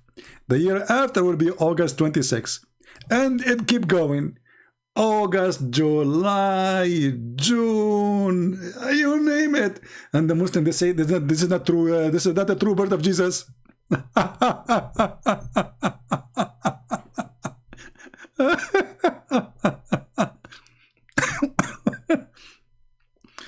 Do you see why they don't dare to debate me? Because we can get them busted in the speed of light. They are no match. They are so slow with their brain, like a turtle. And they are in front of a Christian prince. So you can imagine how they can survive it. Christmas Day is not the exact Christmas of Jesus. Like supposedly you are celebrating the birthday of your prophet once in July, once in December, once in January, once in February. Brother, when the birthday of prophet, like 10 years from now? That's deep. Hey prophet, last time we celebrate your birthday, it was so cold in December, and today it's July. How you move your birthday 6 months, because I'm Prophet Muhammad, I'm very flexible. Unbelievable. I love the Chinese when they said he lived as a donkey, never come back as a horse. I mean, it was a statement for truth. You cannot make a donkey a horse. That's impossible. Right? I mean, can't you come with something better? But anyway, let us talk about something smart. Let us talk about something smart. I want to teach you something smart before I go. Because, the smart is Muhammad. Look at this. Look at this. This is when Allah was looking at his creation. He is the best of the creators. We made the nutfa, the sperm, the semen, into a dead blood. Brother, Allah, first he made the semen. This is semen. This is semen. Oh, hold on. We have to make the semen in different color. It doesn't work this way, CT. Okay. So this is, brother, we can't make it white because the background is white. I mean, so this is semen, a drop of semen, a drop of semen, and then Allah will make the drop of semen to a drop of a blood, and it's dead blood. That's deep. That's deep, brother. Look at this genius. God's how, man. That's, I never saw such a thing. Man, this is so good. This is so good. I wanna, you know what? I'm going to change my career. I wanted to work as an engineer because I'm very good in engineering. The reason I say I'm very good in engineering, I am the one who did engine a year ago, So I was good in engineering. So, I decided to do now study engineering of biology. Let us do biology together. So according to the biology of a Prophet Muhammad, God, the sperm became a dead blood. That's deep. Look, hold on. This is not dead blood. This is red. Dead blood should be a little bit brown. Okay, now we will make it dead blood. Hold on. We will fix it. What the heck is that? Hold on. Dead blood, dead blood. Yeah. Okay, now dead blood. Yeah. So Allah, He will make the semen into dead blood. You know what? I know it. All of us, we used to be dead blood one day. Just face it. I mean, this one doesn't look like a dead blood, look like a poop. But anyway, just you get the point, right? I mean, sometimes my skills is not with me. Excuse me. Do we have any Muslim can tell us how in the world the biology of your God work? This is God talking. And then, brother, the dead blood become a clot. That's deep. Look at the transformation. This is God book. This is God book, brother. This is knowledge, brother. It's like light. It's like light. Who can deny this knowledge?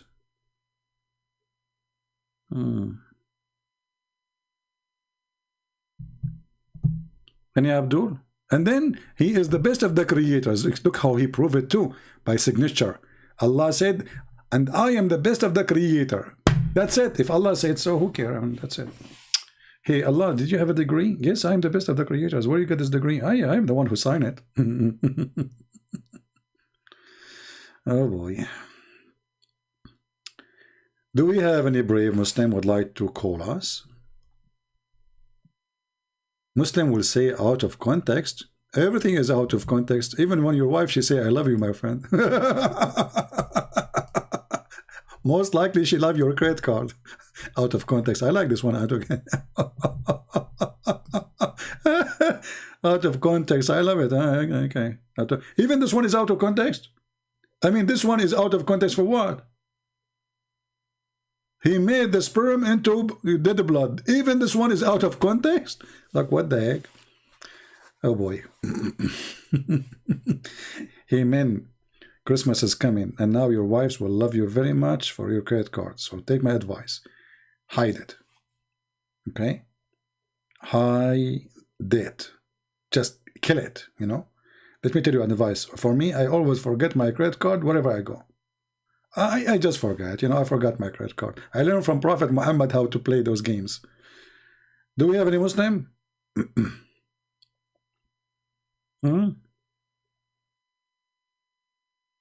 Hey guys, what are you buying for your wives for the holiday? I will tell you, something will make your wife never ask you for a gift again in the Christmas. Print that page, hear this verse, and put it in the front of her face. Like, put it in a box. Like, you know, like you frame it, you know. Let me explain to you, because most of you are naive in framing, you know. Here, we are Middle Eastern. We do a lot of framing, brother. We are the best framers ever. Okay, so, brother, you take this. Hey, what is this? Hey, not Phil. We don't want Phil. Yeah, we take this, brother, and you frame it. Brother, your wife, and you say to her, this is my Christmas gift. I promised Allah to give you this gift for the rest of my life. Trust me, she will never ask you for a gift again. Take my advice for granted. Look at this. Don't forget to frame it, okay? And try to frame it more than once. Like, don't be cheap with the ink, because it's one-time deal, you know. Frame it. Like, look at this, and bring it to her. Says, look how beautiful this is. Look how it is, you know. And then every Christmas you give her this verse. I'm afraid if you listen to my advice, you will get divorced, by the way. Disclaimer. Oh, hold on. Did I say disclaimer? Do you know that Allah, He made a disclaimer in the Quran? Look at this. Look, let me show you. And as long as we're talking about divorce, why remember disclaimer now? Allah, He sent two angels. One, his name is Harut, and the other one, his name is Marut. What? Yes, brother, yes. Harut wa Marut wa ma adraka ma Harut. And those two angels, they open a school for Harry Potter. However, brother, this school is to teach magic. But guess what? Before they teach you magic, you have to sign a disclaimer. Yes, brother. And they will teach you how to make a wife and husband fight. Then after you sign the disclaimer, they will teach you.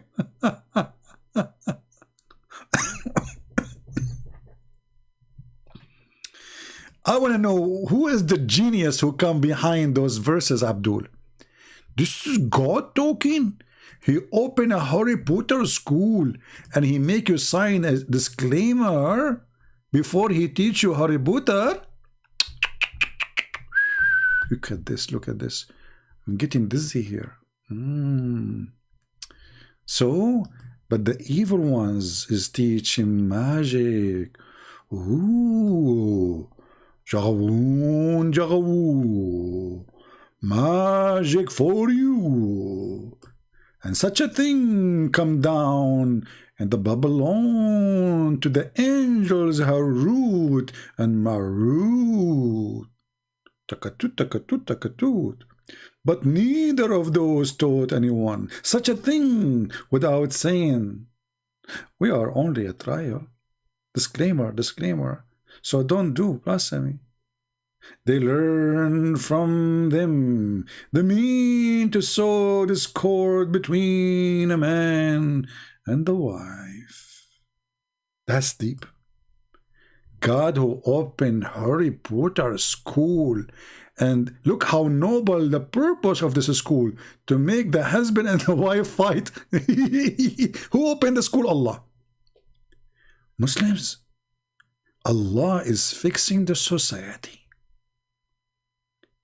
He is so excited to help your marriage. He sent 2 angels downstairs to where? In the Babylon Tower. Babylon. And they open a school.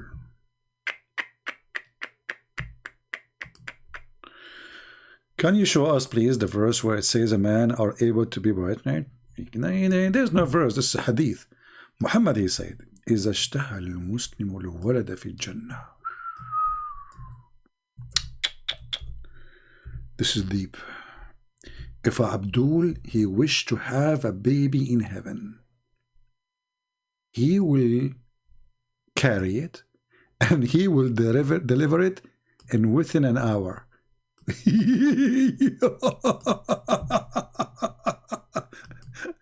I would love to see Mimi Ijab have a baby in his belly in within an hour. By the way, you have to take picture fast, you know, because after 1 hour he will deliver it.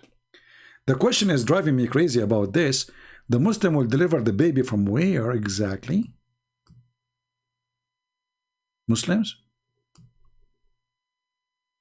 Where? I mean, the baby will come from where? Like, what the heck? I hope it's not from your anus. That will hurt. Yeah, this is the microwave story. Yeah, what happened, you know, one day, a Muslim, I was saying, give me 3 words, I will give you something about your prophet. You know, because this is why the Muslim was scared to talk to me, because anything they say, I will get them busted. So the guy, he come with something impossible. He said microwave. Okay, give me something about microwave. And he thought, if I say microwave, I mean, how in the world I can find such a thing for microwave? There's no way. There's no microwave in time of Muhammad. So I get him this one.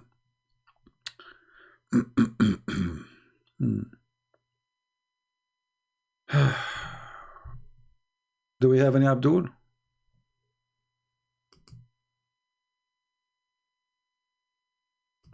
Do we have any Muslim who would like to call us? You are welcome. You call me names, it's okay. You know, I forgive you. Honestly, I have no hate for Muslims.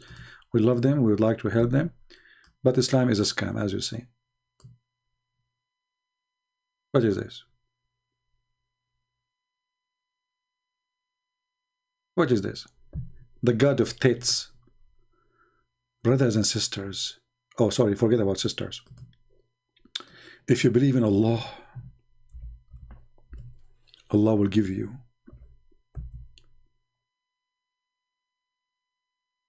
big tits to play with them. That must be from God. That only God words. You know, there is no way a human being can say such a thing. This must be godly teaching. And you know, for me personally, I'm scared of those tits, man. I mean, what if this woman, she hit you with one of them? Did you watch this comedy movie, the women that Al-Qaddafi, when the woman, she broke like a board with her tits? She's the bodyguard of Al-Qaddafi. Did you see the movie? What's called? The Dictator movie, The Dictator.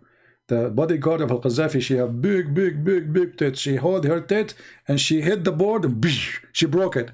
So imagine how big those are. Way bigger, you know, those are really big. So, and she hit you with them. I mean, that's it, bye-bye. You made this woman angry, they will hit you with their tits, because this is the only weapon they have. And this is not a concealed weapon, by the way. I mean, you cannot conceal it. Sorry. Unbelievable. All my life, I'm dreaming to have a true God who promised me true, you know, things true, like you can hold in your hands. Yeah, I mean, big, but those even hands cannot fit with them. You know, they are so big, you know. I mean, am I talking to myself? I did sound like it, you know. Yeah, I'm Prophet Muhammad. Oh, Jibril is talking to me. Hold on. Jibril, you know, by the way, the hadith says that the Muslim woman in heaven, her ass will be 1 mile. And that will bring the question, how big her tits will be. And the Muslim, they will say, what kind of language you are talking about? Just your prophet said, here we go. This is my language, this is your prophet language. What kind of God he promised me boobs? What kind of a prophet he says your wife in heaven will be 1 mile, her ass? And by the way, why 1 mile? Why? What about 1.5 miles? Or 1 mile and something, you know? I mean, all of them, they have exactly the same size. All of them, they will have 1 mile. How boring. All of them.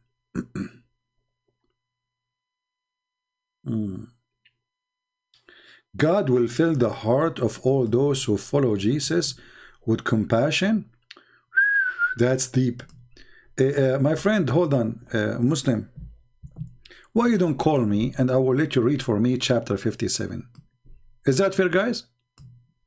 I challenge you to call us and tell us about chapter 57. You see, this is your choice. What say you? I want you to read for me chapter 57. I want to see how proud you are about 57. Are you proud? That is deep. Let us see chapter 57. Horrible, horrible, horrible, stupid chapter. Allah is the one created the heaven and the earth in 6 days. And look at the translation, it says moreover. It doesn't say moreover. It says, and then he went up to heaven. Hey, Mr. 57, how Allah he went to heaven up? He was on earth? You see, this is the beginning of the chapter. This is the one of the most comedy, stupid chapters in the Quran. But, you know, you have a point only. You want us to read only verse number 27. Let us go to 27 so we can laugh. Are you sure you wanted 27? You will not. You will regret it. Let us read. Brother. Let us read verse 26.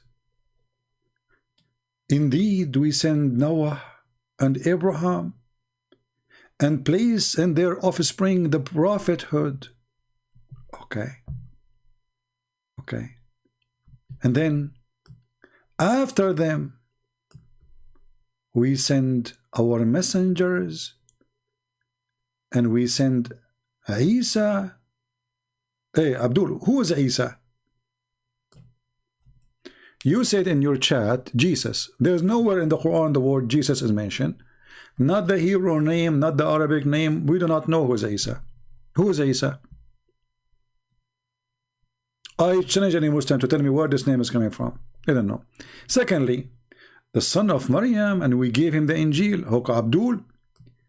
Allah, he gave Isa the Injil, but Injil is a Greek word. Was Isa sent to the Greek people?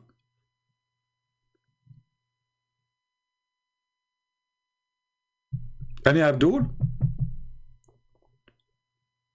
Was Isa sent to the Greek people?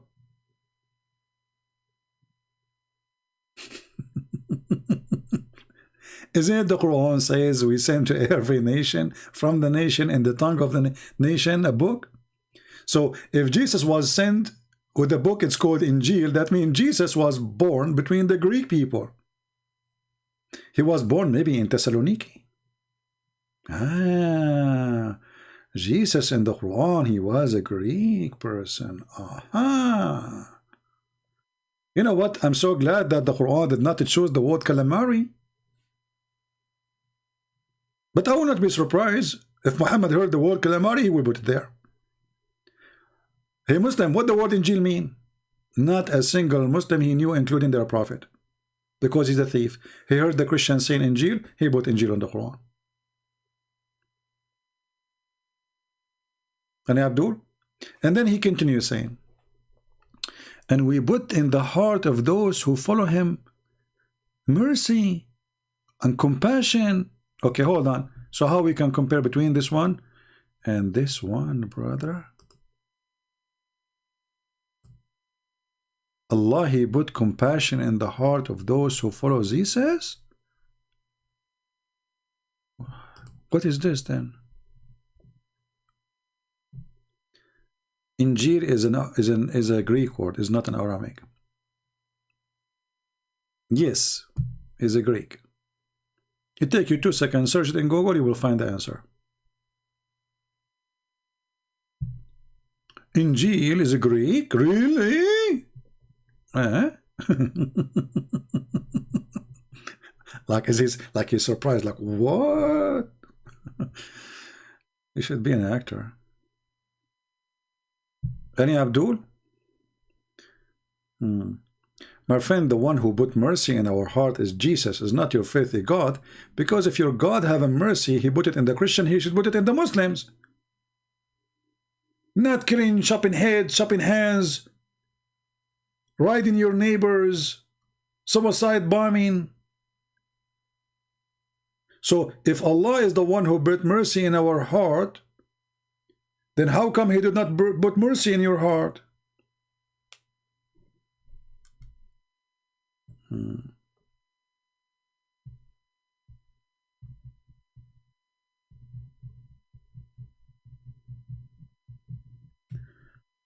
Okay, Mr. Ashok, you are welcome, my friend. Good to have you.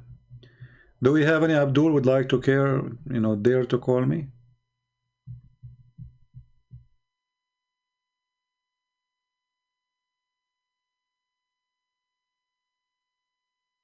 But it doesn't say who follow Jesus. Yeah, but this is true. The Quran is describing those who follow Jesus' heart. It's not Allah who put it in our heart. Those who follow Jesus are merciful. They are loving people. Isn't it Jesus says, love your enemy? If Jesus is the one who said, love your enemy, why we cannot find in the Quran anything except revenge? In the Quran, you cannot even love your own parents if they are not Muslims. So the thief Muhammad, he took the compassion we have, the mercy we have, claiming that Allah is the one who gave it to us. If Allah is the one who gave it to us, then he should give it to you. Was Muhammad merciful when he crucified people, cut their hands, when he put nails in their eyes? Let us say, for the sake of argument, a person, he commit a crime, why you put nails in his eyes? Why you do that? Why you torture? Let us say a person, he deserved to be executed. Why you torture? Where is the mercy? And this is in your stupid Quran.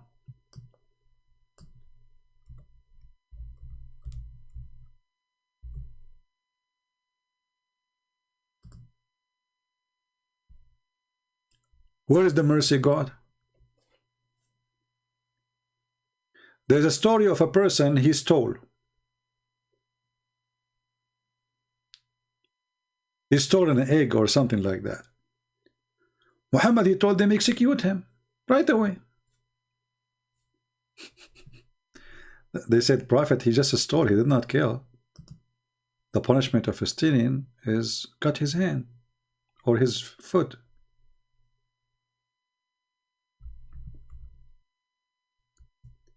He said, okay, cut his hand. So they cut his right hand. The guy, they brought him again second time.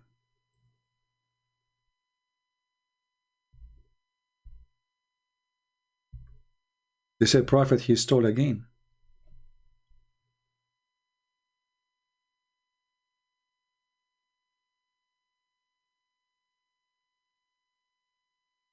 He said, okay, cut his hand, cut his foot this time, the opposite direction as the Quran is saying. So now they cut his right hand and his left foot. The guy he stole for the third time. Don't ask how. This is what they say. They brought him again. So now they cut his left hand. So now he have 2 hands is gone and 1 foot is gone. He stole for the first time. Muslims, how somebody have no hands, he can steal?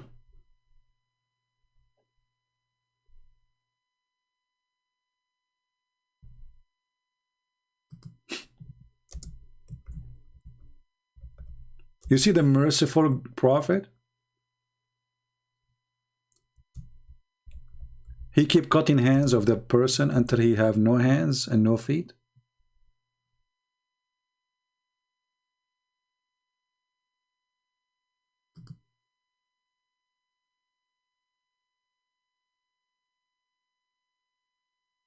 And the story does not make sense for a second, because the person, he don't have hands anymore. How he can steal? How he even can walk?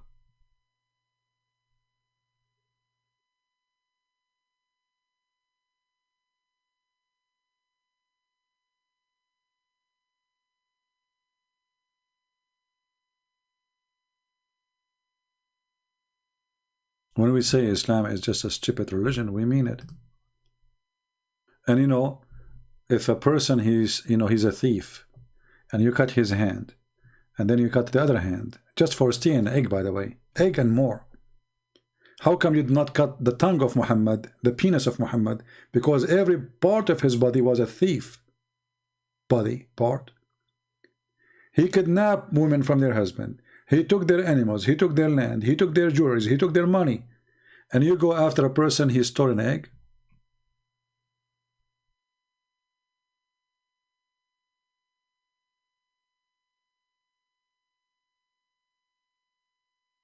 Where is hate in the Quran? Show me. What this guy talking about? So we just showed you, my friend Ibrahim. You were drunk or what? I showed you many times. Here we go. Where is hate in the Quran? Show me. Where is hate in the Quran? Show me. Show me. This guy here for the last hour, and until now I did not show him. Show me, show me. Can you show me? Where the hate in the Quran? Show me.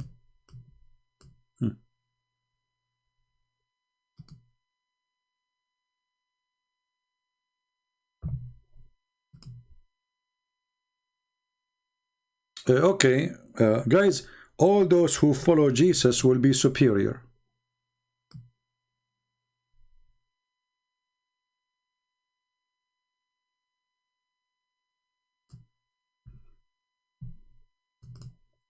Did you see a Muslim what your friend he said?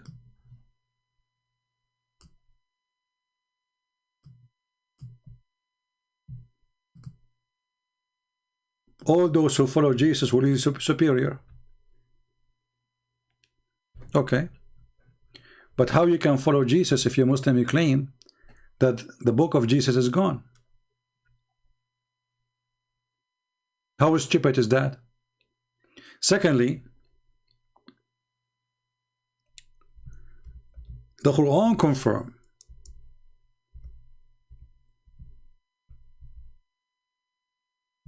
that those who follow Jesus, they will be victorious until the day of judgment.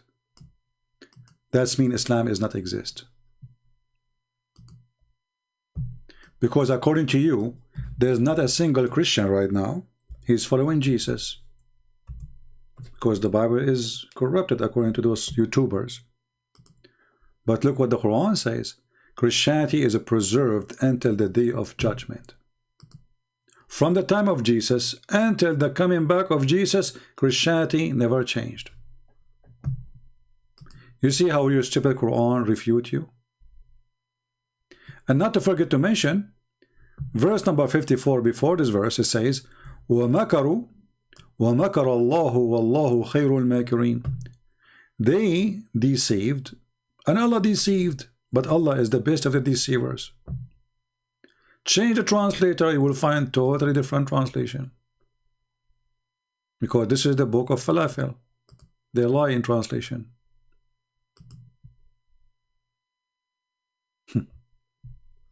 So you see, the one who followed Jesus from the time of Jesus to the end of the time, they will be victorious. So how Christianity will be corrupted? Do you guys what this verse is saying? You see? This verse saying clearly that the Christianity cannot be changed, and it is preserved from the time of Jesus until the day of judgment. Because how those who follow Jesus from now until the time of judgment, they will be victorious. That means those Christians, there's a Christians in every time who follow only Jesus, not Muhammad.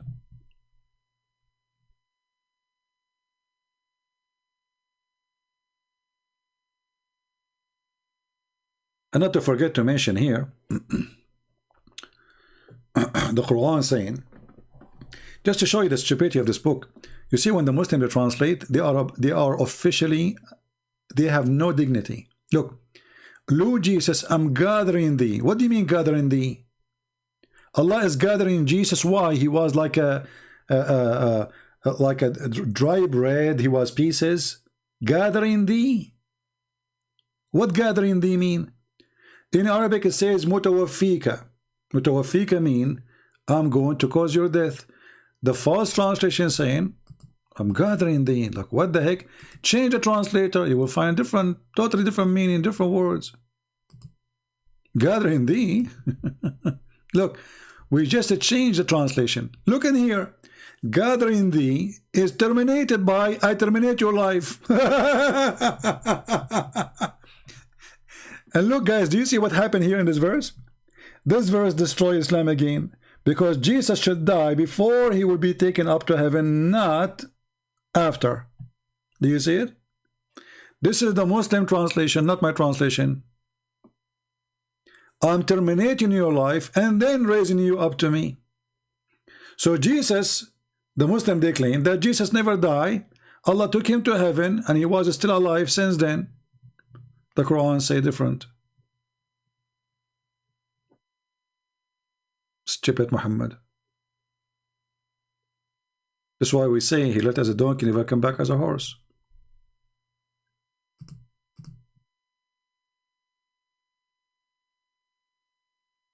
Any Abdul?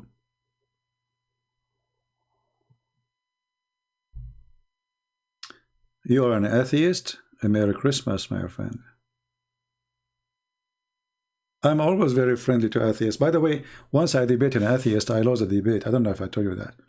You know, he tricked me actually. He said to me, Christian Prince, we're debating about that the origin of a human being is a monkey, you know.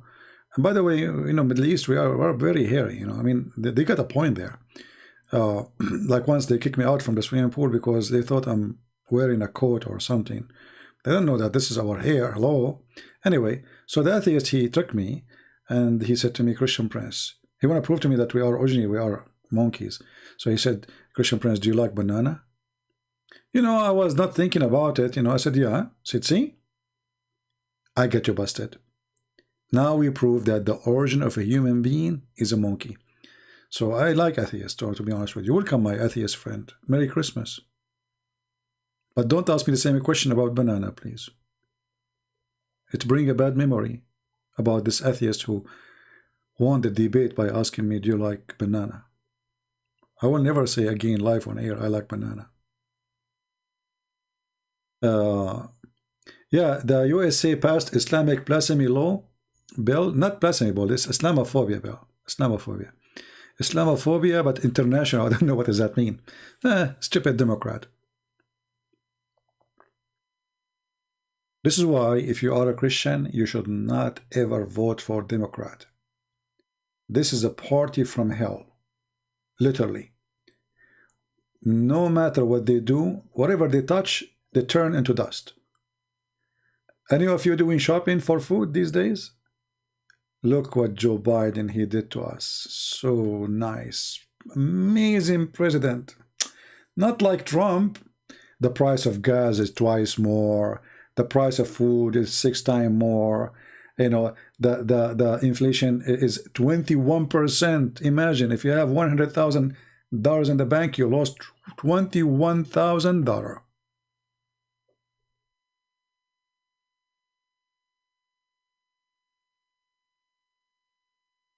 A Christian who votes for Democrat, he is no Christian. I say that to you loud and clear. Because you are voting for a party which is killing babies. Voting for party is Antichrist with no question.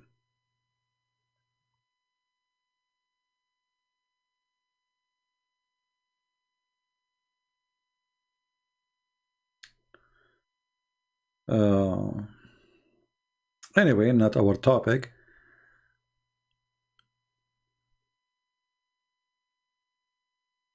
Yeah, you can't be Christian and you vote for Democrat. You know, if you claim to be a Christian and you vote Democrat, you are lying to yourself. How you vote for people who vote for the abortion?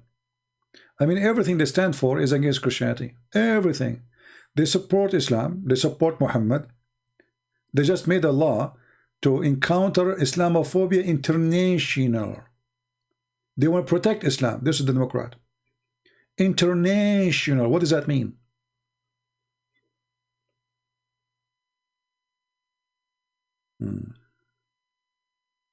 No, actually, I lost the debate many times, you know.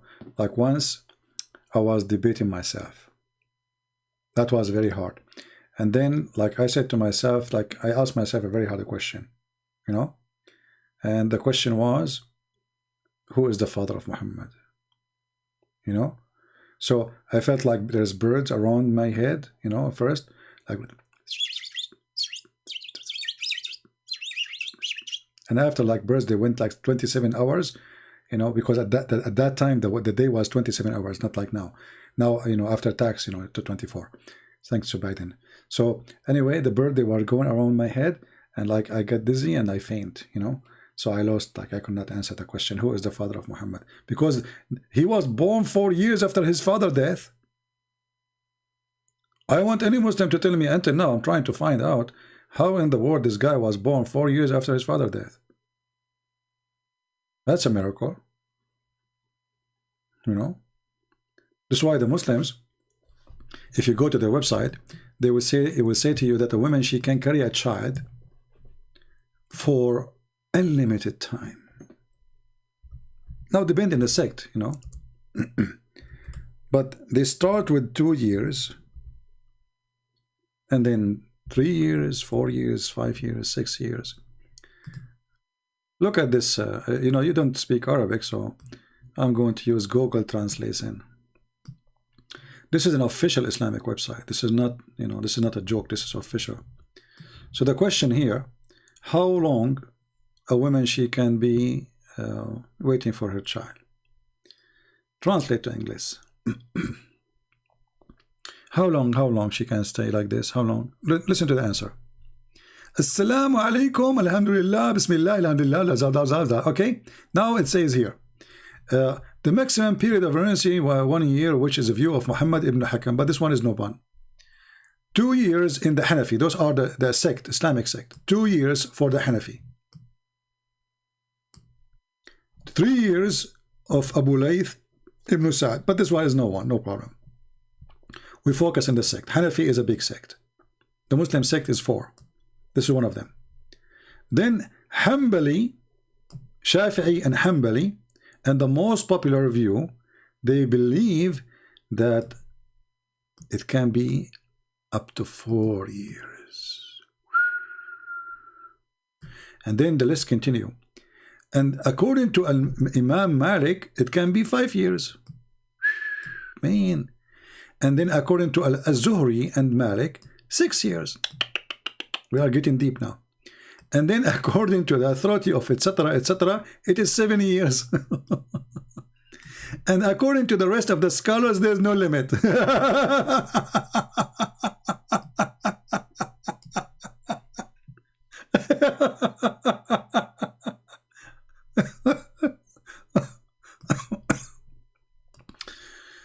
Oh boy, that's deep. Did you see one Muslim making a video about this page saying you're a liar? It doesn't say that, CP. They don't. This is their religion. And here we go. This is the link. I don't know if it's go through. Does it go through?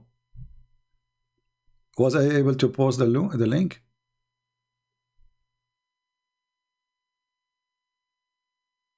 Did you guys see the link I posted about the website? I don't know if you saw it. Because sometimes YouTube don't let it go if it's too long. Yeah, imagine you divorced your wife 20 years ago, and then she called you. She say, honey, come to the hospital and pay for the bill. I just gave birth to you and a child for you. Said, like, what? What did I divorced you 20 years ago? Said, honey, it's a Sharia law, brother. There's a woman, I think it was in Sudan, when they were practicing the Sharia law in the time of the previous perverted president. So she gave birth a year and a half after her husband passed away. So people accuse her of fornication, and this is supposedly a punishment, punished with death punishment, or at least because now she is not married, to be whipped 100 times. The lawyer, he told the court, but don't you know that a woman, she can have a child even a few years after her husband passed away? So the court have to let her go.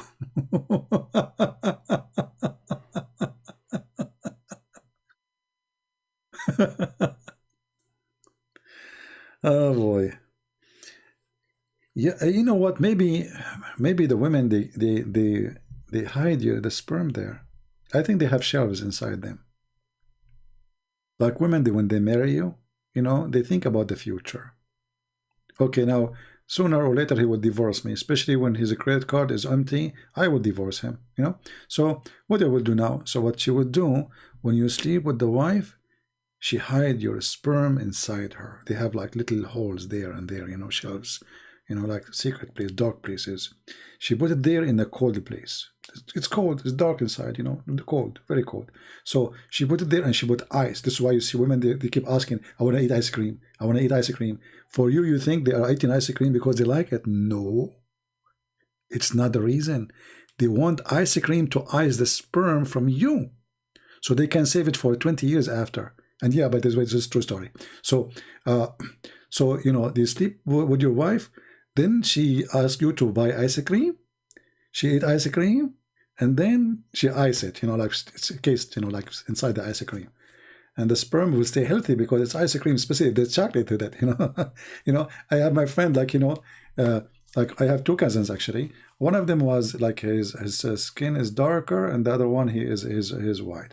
I said, why? He said, because my mother, she was eating chocolate after, you know, intercourse with my father, and she was eating just ice cream without chocolate. So, you know, this is the scientific explanation for color too, you know. So, and by the way, the prophet, he explained color. Do you know what? Islam is amazing, my friend. That's amazing. Explain color, explain why, everything, everything. Oh boy. This is why if your wife, she asks you for ice cream, never I buy ice cream. Especially after sexual intercourse. It's fishy, I'm telling you. Yeah, they eat ice cream to preserve the sperm so they can ice it and, you know, for later.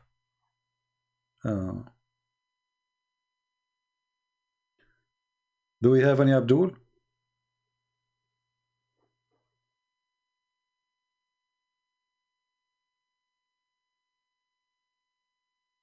I'm not giving them the idea. They have it already. Don't you see their website says there is no limit? What idea? You know? What idea? Actually, if you read their books, you will die laughing at the stupidity. As an example, some of the interpretation of the Quran, they say the reason that Mary, how Mary she gave birth to Jesus, how Mary she gave birth to Jesus, they say that Allah, he put inside her when he created her, when the angel he was there, he put semen. So when Allah, he breathed into her, he activated the semen.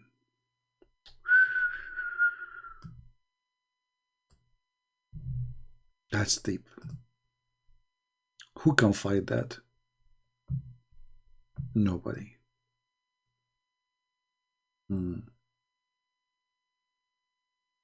Do we have any Muslim would like to call me? Hey Christian, do you notice that they don't dare to call me? Do you notice? Do you see how amazing the knowledge is? When you have knowledge, you smash this cult. They don't dare even to talk to you. And the one who dare, he will leave Islam. Like what happened with Muhammad. It took him how long? He called me last time, November 24th, as it shows in Skype. And then today he called me to tell me that he left Islam. Isn't it this is beautiful?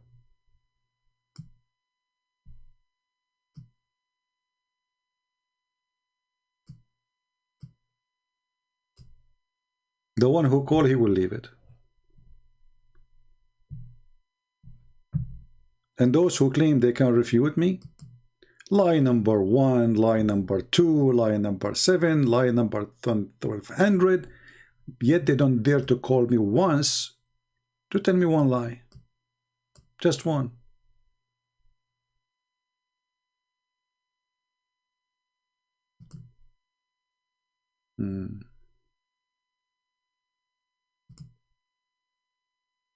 Any Abdul?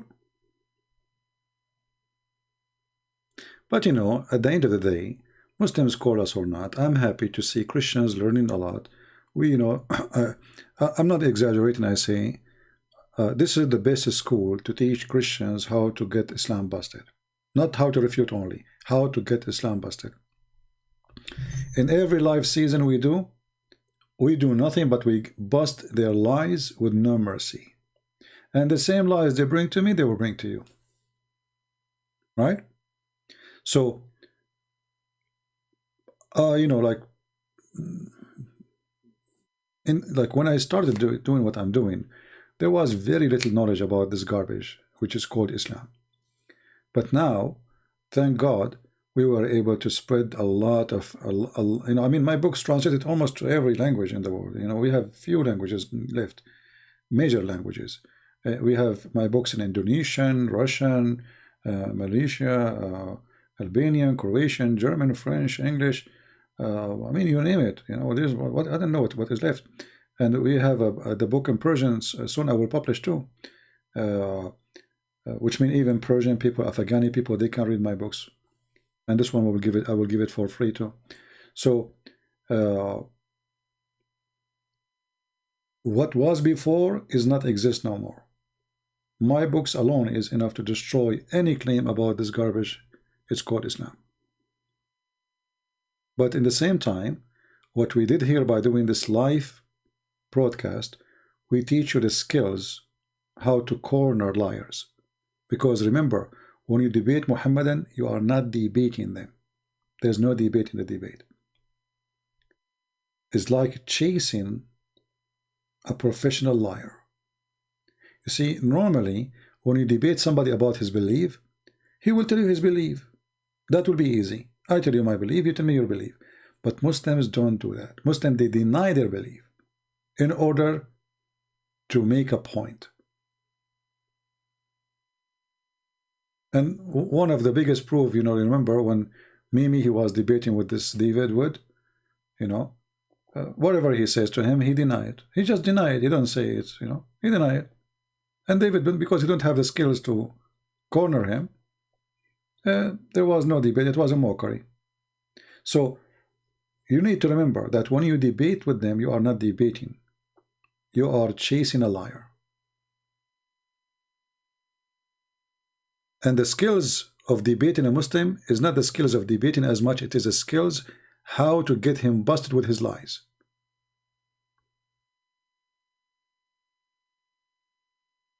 There's no debate. Debate can happen only between two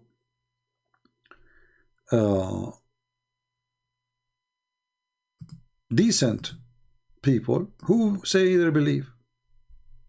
As simple as that. But Muslims, they deny everything in their books.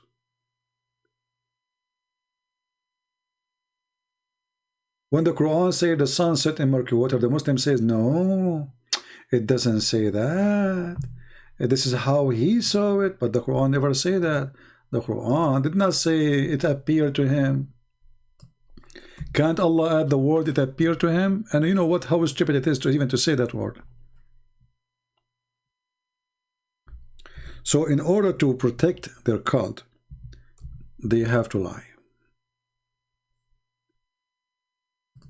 And today we have Christians from around the world. They are very well trained to refute this garbage, Muhammad.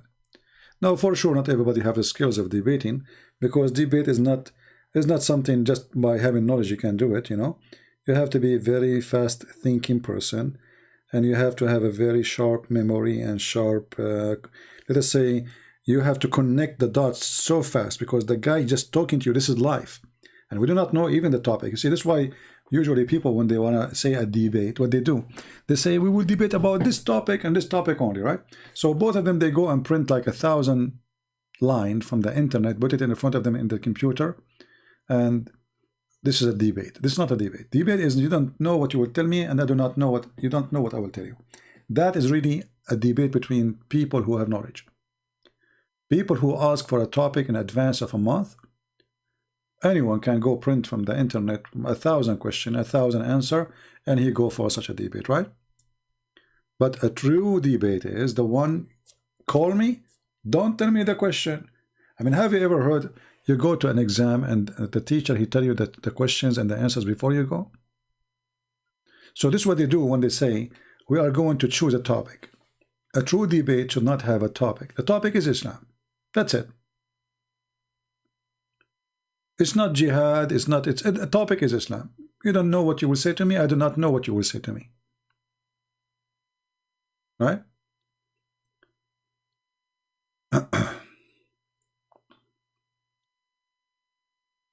Do we have any Abdul? And never accept to have moderator between you and the Muslim. Because why you need a moderator? Moderator is just a joke. Moderator, his job is not needed. Why? Because if a Muslim, he cannot debate me without moderator, it means he needs protection. From what? Talk, I talk. You know? Scream, shout, no problem. Prove me wrong. What moderator? So this 5 time for you, 5 minute for you, 5 minute is useless too, because nobody like corner the other person with something he said. You sure 20 minutes for this guy, and this guy now he read 20 minutes of printed papers he saved for us from the internet. Now the other guy, he's not even listening to him. He was ready to read the paper he printed the same as the other guy, regardless if he's a Christian or a Muslim. Who is a Muslim he dare to call me right now? Mayday, mayday. Who is a Muslim who dare to call me? Bring it on. I don't know what you will say to me. Anyone?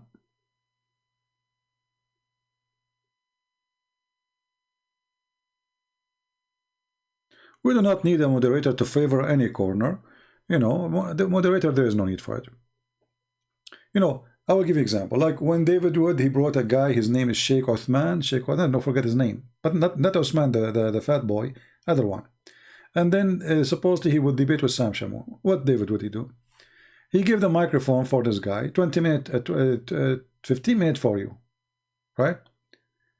The guy, he asked 1,000 questions before the debate started, and the topic of the debate is not even there. So here you see a weak moderator. He didn't say to him, stop, this is not even the topic. I mean, why you agree about a topic, and then suddenly there's no topic? So they are not fit. They don't know how to debate. They don't know how to make a debate. They don't know how to moderate a debate. And even some of them, they just want to bring a guest just to keep their channel busy. It doesn't matter what happened there.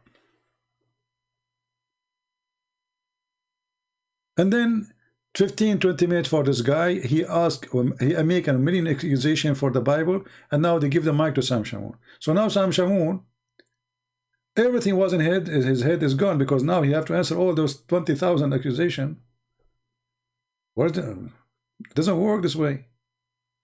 Just make one claim, give the mic to the other person, let him refute it, get you busted. The Muslim guy was reading an internet article. David Wood is a good moderator, is the worst moderator. He always side with the Muslims. He let the Muslim get away with all the lies he say, and the debate end with no point. David Wood only is good in making short videos. He is horrible in debate. He is horrible as a moderator, and this is the only thing he can do, really. Short videos. He can make a very nice short videos.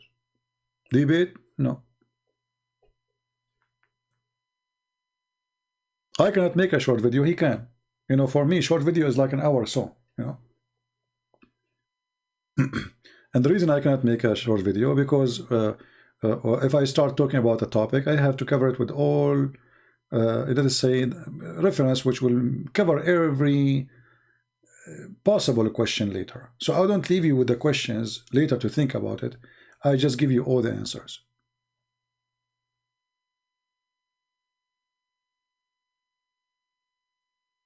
This is why you see them lining up to debate David Wood, but nobody lining up here. Where are they? Where are those who want to debate David Wood? How come? When Mimi Hijab, he told them he wanted. They said, "Who you want me to debate from those?" And he put my name there. They said, "A Christian Prince. He make a lot of Muslim leave Islam." The coward, what he did? He played short video. He hung up on me. He will never dare to debate me. They are so much intimidated, and they knew if a debate, real debate, happen, is going to be really bad. If it was David Wood, they will give him 5 minutes for you, 5 minutes for me, you know, the normal thing. But because it's Christian Prince, we cannot let him talk 5 minutes. We have to make a 30-second maximum. Hang up on him.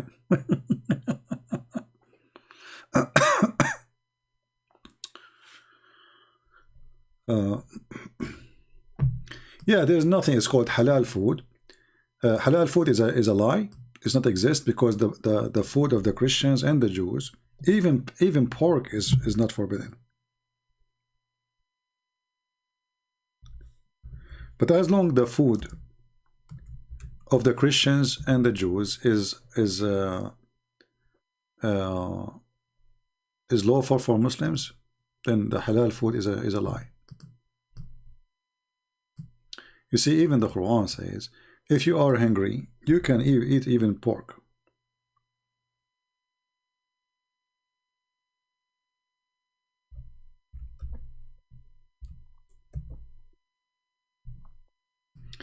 Isn't it Muhammad, he ate from the dish or the food the Jewish woman she cooked? And she put poison for him, right?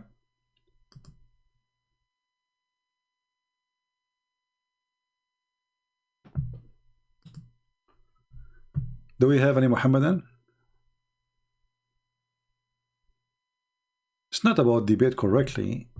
A Muslim, he cannot debate. Nothing wrong. It's called correctly and not correctly. The Muslim, they have their own logic. You know, when Mimi Hijab was talking to this guy Borat, he said to him, the Quran says, if this book is other than God, you will have a contradiction, right? Then Borat, he said to him, well, I have a phone book, have no contradiction, but it's not made by God, right? So there is a line of stupidity. They are stuck with it, and they want somebody, they need somebody to put them in their place with their stupidity, not somebody give them 5 minutes of talk, and when you take your microphone you say nothing. So look what happened. This guy, they brought him to supposedly to fight Christianity. They are hoping that he will help them. So the Quran says, if this book is made by other than Allah, then you will have a contradiction. Very fast, easy answer. Found in it many contradictions. If a book In it many contradictions. This book was from other than God, they would have found in it many contradictions. if a book is without contradictions, that has no bearing on whether it comes from God or not. I've had phone books that are inerrant, but I certainly don't think God gave them. See? Very easy. The problem is that many of those who they are Christian, they are not qualified to debate. Debate is not just a person who learns some stuff and he want to talk about it. You have to be a fast thinker. This guy who looked like an idiot, you know, Borat, he got him busted in a second. Did not take him to, not even him, you know, and very convincing. If a book have a contradiction or not, doesn't make it from God. I can write a book, I have no contradiction. Does that mean I'm God? That's very silly, right? So here you will see this atheist, he put this coward in his place in a very short sentence. Right? The problem with the Christians, they don't know how to answer the Muslim from what he just said. You know what I mean? What Christians they do, they don't listen to the Muslim what he is saying. So they start thinking about answering the question without using what he just said. You need to use what he just said. And this is what this guy he just did. He used what he said. If a book have no contradiction, it's from God. He said to him, I have a phone book. Is it from God? Have no contradiction. So you need to learn always that when you are debating, listen carefully what the Abdul is saying. Just listen. Use their logic against them. Do you see in the movie like when those people they don't have more arrows, so they put shelters, etc. So the enemy start throwing arrows like crazy, and then when they stop, they collect the arrows and they use them to fight back.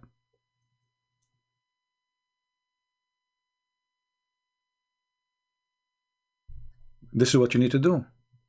Listen to their stupidity, you know, because when they say to you things against Christianity, they are being stupid. Literally. Any accusation against Christianity is the accusation itself can be your best weapon. And it's what we do every day. Every time a Muslim he says something in the chat, because they are not calling, I put it in the screen, right?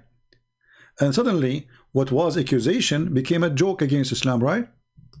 How we do that? You remember? We are refreshing your memory.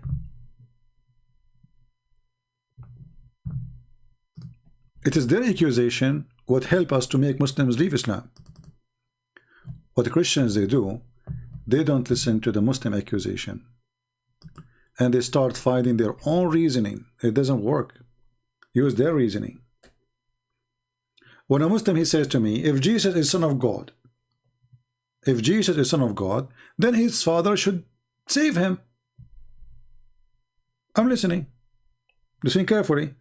He said, if Jesus is the Son of God, then shouldn't his Father, God, save him? So I was sitting and those two Muslim Egyptian, one of them he asked the other guy, told him don't go there because he knew what will happen. He spoke to me before about religion and he knew he's no match. But the other one is younger. He insists. He said no. I said to him, it's okay, let him ask. So he said, if Jesus is the Son of God, shouldn't his Father save him? I said, that's wonderful. So if Jesus is the Son of God, his Father should save him. Well, you know what? That means that Jesus must be Son of God in Islam because his Father saved him. Do you see what I meant when I said use their logic? What was his challenges? If Jesus is Son of God, his Father should save him. I said, wonderful. That means Jesus in Islam must be Son of God. You should see his face.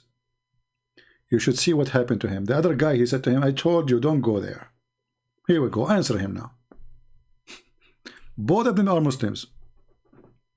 The other guy, he said to him, okay, go. Answer it. Here we go.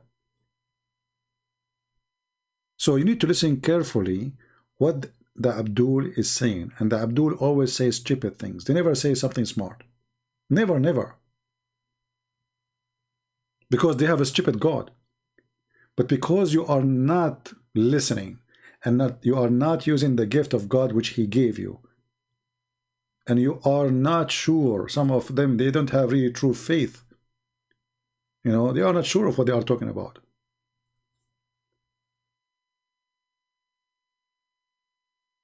So use their logic. Who is a Muslim? He wanna call me? Let us give it a try. Who wanna try? This is why we have a dry weather here. You know, no Muslim is calling. If I am like a person born in America, you know, blue eyes, green eyes, blonde, or a female, oh boy, you know, the Muslim will be lined up to call. But with a Christian prince, you have to keep begging, like, who wanna call me? Any Muslim? Any Muslim? Any Muhammadan? Anyone?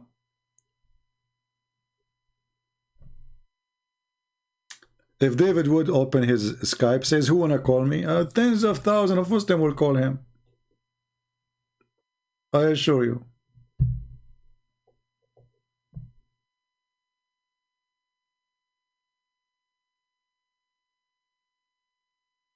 Usually the only one who call is the one who will lose nothing of their career, which means they don't have a career based on Islam.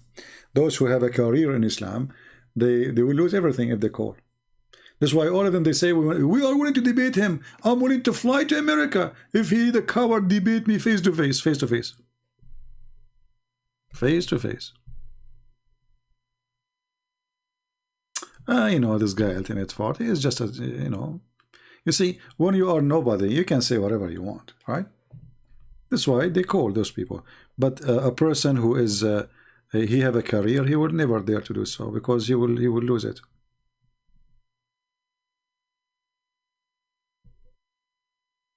And now, after we finish, you will see all Muslims, they will say is lying.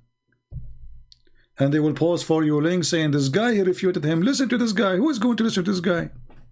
But we stay here. Those who will refute me, they don't dare to call. And I will call them in their life. Anyone?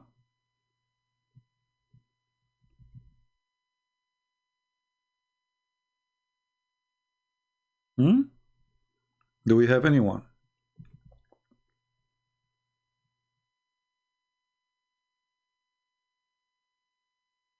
Anyone? Any two? Any half?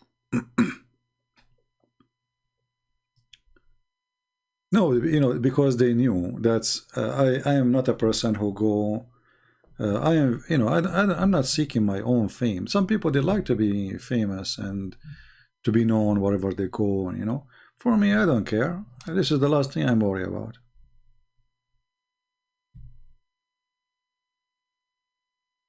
There's people actually, they make rumors about themselves just because they want people to talk about them, you know.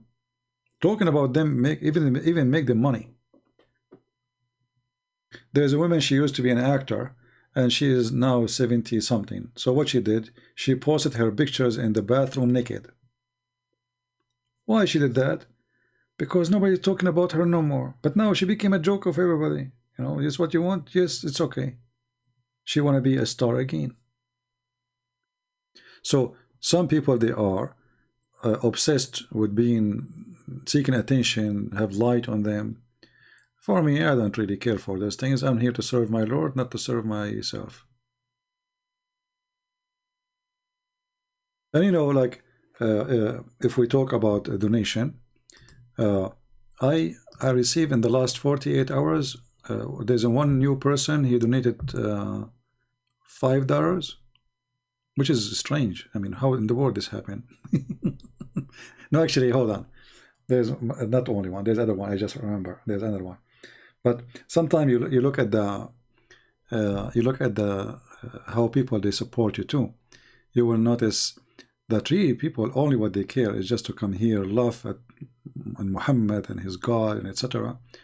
And after that, there's nobody care. There's only few. There's a person actually. He sent a donation. He said he sent me an email. He said, I understand if you don't answer me due to my little number. So I said to him, who told you that I answer only those who donate little big number? Doesn't matter. Actually, most of people who email me in Patreon, they have zero donation, literally zero. And we keep asking people not to email, by the way, because mostly the emails are not really important. Here we go. I stay with you for many hours. Ask me. And when you ask me in public, everybody will get the benefit of the answer. Anyway, we are, we are grateful for all those who care, but they are very few. That is reality. But there's nothing new. Even the Messiah himself, he have 12 disciples, not 1,200. Right?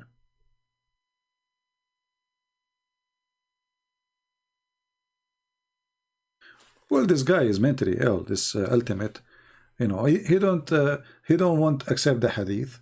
He don't accept the interpretation. But you ask him for the meaning of the Quran, he give interpretation. So why don't accept interpretation? He says to you, because it's made by a human. Aren't you a human too? So he's mentally ill. He's just. I feel sorry for him. You see, it's a good sign when a Muslim he refuses the statements and the words of his prophet. That means he's ashamed of it.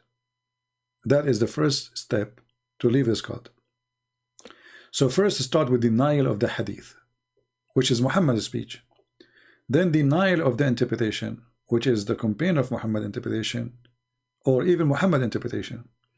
Then you have to come with your own fabrication of understanding the Quran when you don't even speak the language. So if you go in the Quran and you see the Muslim, they say that the sun the sun did not sit in the murky water. The Quran did not say that. The Quran says it appeared to Zulqarnain. But we go and read the Quran, all translation in Arabic is in front of us. Nowhere the word it appeared to be. It says he found it. He found it. And the word found or find is about reporting facts, not about reporting something did not happen. Right? There's a huge difference between he found it and he thought. He found it. It says he found it. So what they do now, they have to add their own words to this verse to fix it.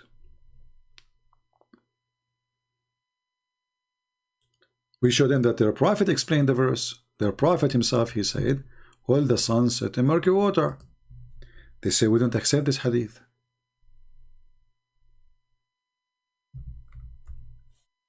So simply, here, there's no point of debate about it, because obviously this is what their prophet said. I mean, why Muslim they want to write this in their books if it's a lie?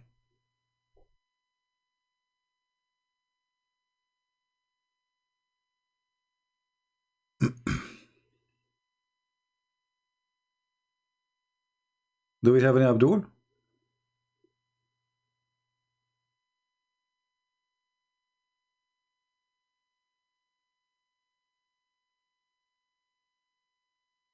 Any Muslim?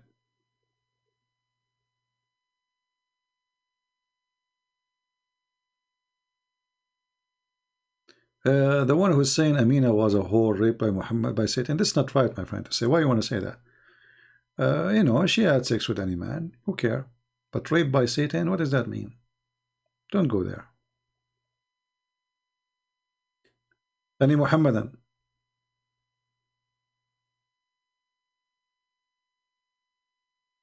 Anyone?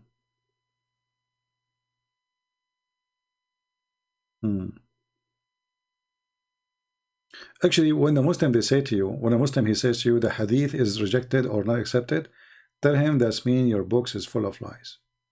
And that's mean that your Muslims are not trustworthy. Because the one who write lies about his prophet, he write lies about everybody.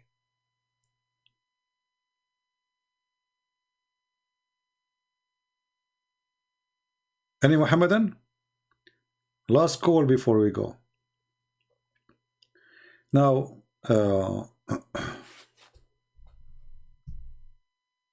Mr. Ibrahim saying, you are an entertainer. My friend, the best entertainer, Ibrahim, is your prophet. When your prophet, he say, he ordered his wives to cover themselves because a blind man is coming. That is entertaining. That is like you know, the best comedy. Have you ever heard of somebody order his wife to cover themselves because a blind man is coming inside?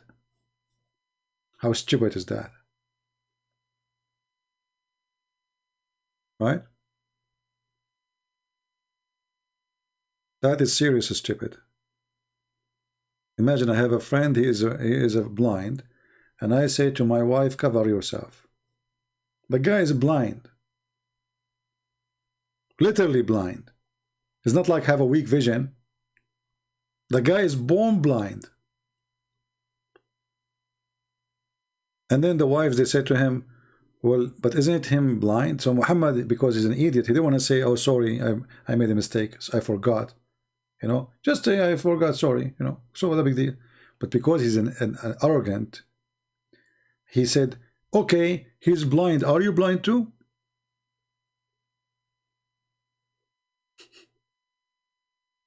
Isn't it clear that Muhammad is an idiot?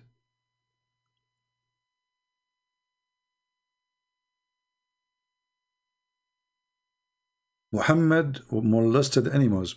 Well, there is, do you know the guy, his name is Monkey Box, Ahmad Nader? This guy, he wanted to, you know, debate me supposedly. It was fun in those old days. And, you know, and Ahmad Nader, he says, so what if the prophet, he had sex with the goat? Isn't it better than the Bible says, smash the head of the baby? This guy, he have no problem his prophet have sex with the goat.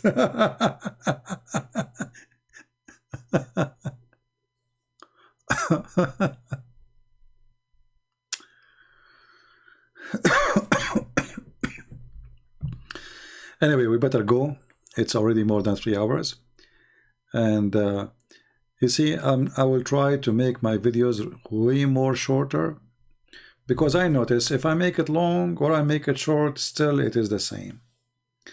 And you know, I know that YouTube temper with the number, because it doesn't make sense. The same video I make will have 20,000 in my channel, and then the same video in different channel have 80,000. I mean, doesn't make sense, right? It doesn't make sense that a video I make, it make 50,000, and then the same video in different channel make 1 million view. It doesn't make sense.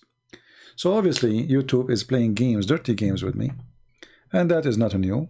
They always do, and this is why we cannot keep our videos in our channel, right? I mean, everybody have his videos. All the Muslims, they have their videos since 10 years ago. YouTube never take one video down for them. Those who attack Islam, YouTube, take their videos, especially me. I can't even have, I mean, after I have thousands of videos I made. If you go in my channel, how many I have? 10? I'm not sure how many. And I have to delete them very soon. All right? This is telling you how much the devil is fighting us. That I am the one who, imagine once I receive a message from YouTube, and like, you know, at that time my videos was monetized, and they said you are using the videos of somebody else. At that time I wasn't even playing any videos of anyone, like not Zakir Naik. I was very careful. It's me, I'm a Christian prince. They are making any excuse to take away the donation. So they thought, if we take the donation away from him, he will not come online. He will stop coming. But that will not change really anything. What make me come online, when I see there's need for me to be here, I will be here. If I see, okay, we have right now actually I have tens of thousands of videos. Even if I disappear totally, you know, what I can do more. I will go and work more in my Quran translation, you know, finish it so we can have it translated to many languages too. But obviously YouTube is having a war on us, and atheists, liberals, and Muslims are in bed together. They hate Christianity.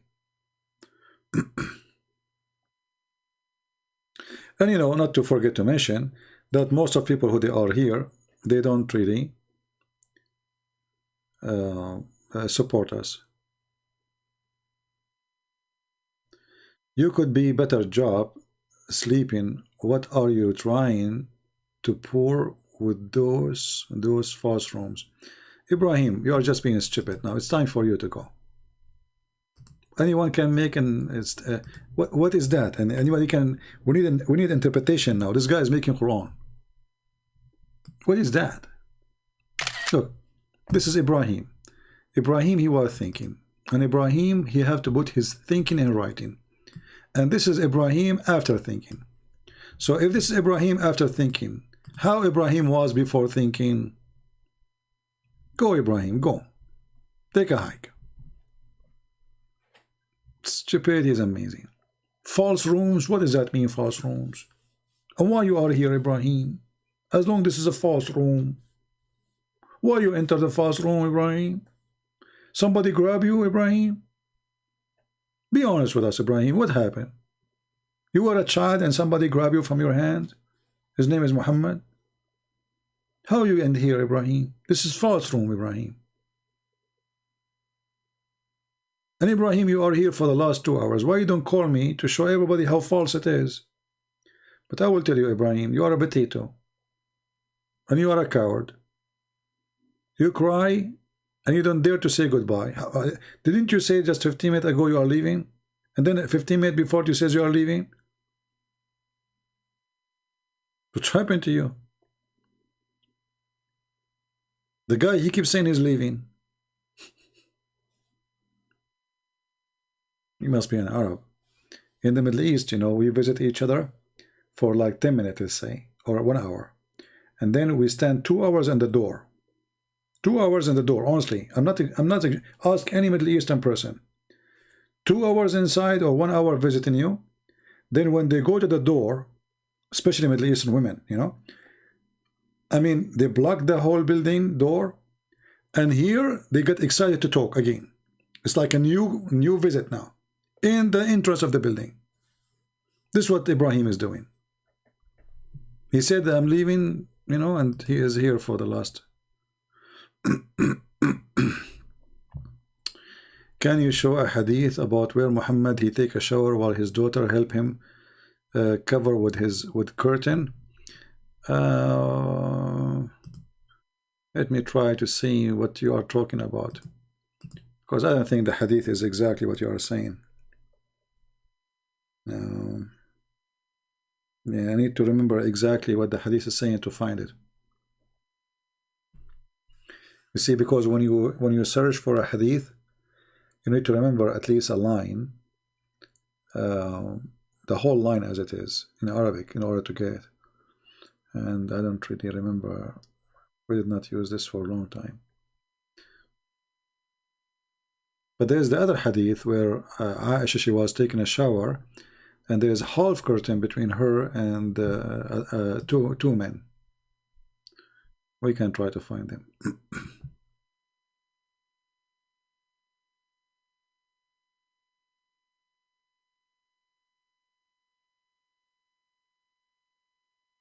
All right, look like we don't have any, like we it's disrespectful for life. This is here to debate like this. This is really not God channel. If you claim to be a God person, a Muslim talking about God channel and a God person. Okay, was your prophet a God person when he said to a man, go and bite the penis of your father? Mr. Muslim, was your prophet a God man when he said, go and bite the penis of your father? I'm going with you, you know, your dear logic. Do you think it was a God man talking when he said, go and bite the penis of your father? Now, Mr. Muslim, he will play dead. He heard nothing, he said nothing. He will play dead now. He will stop moving his tail. Disrespectful. Disrespectful. A Muslim talking about disrespect. Biting the penis of your father is respect for sure. Oh, what about go and suck the clitoris of Allah? That's a good one too. Or what about calling your parents najis? Isn't it your prophet? He says, Al-Mushrikuna najis, those who don't believe in Allah, they are filthy, which means his parents are najis. Disrespectful. Look how big the words are. Deep.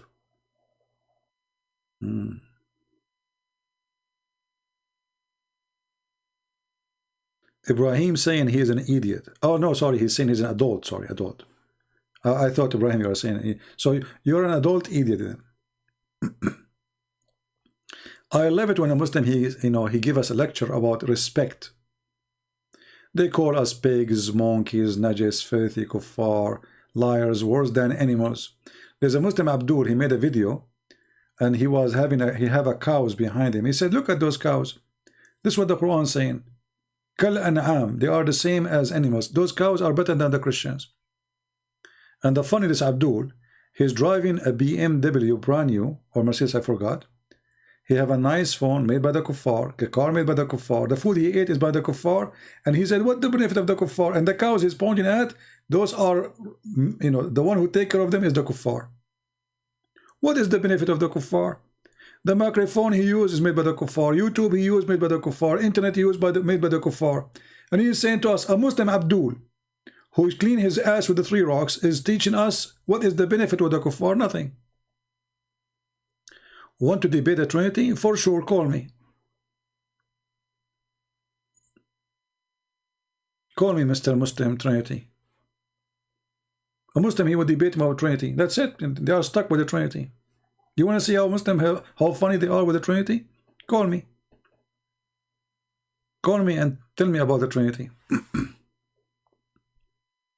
You want to call? A Muslim, all the Muslim, by the way, when they debate about Trinity, they think they have like, they are superior by having, we believe in one God. Who cares if your God is 1 or 2? He is one idiot God. You want to debate about Trinity? What does that mean? What does that mean exactly? You don't accept that there's a Trinity and one God at the same time? Who cares? The question is, if this God is exist or not. Is your God exist? You have one God, but this God, he said, there is sperm coming from the backbone. Okay, here we go. We don't have Trinity in Islam. We have a God.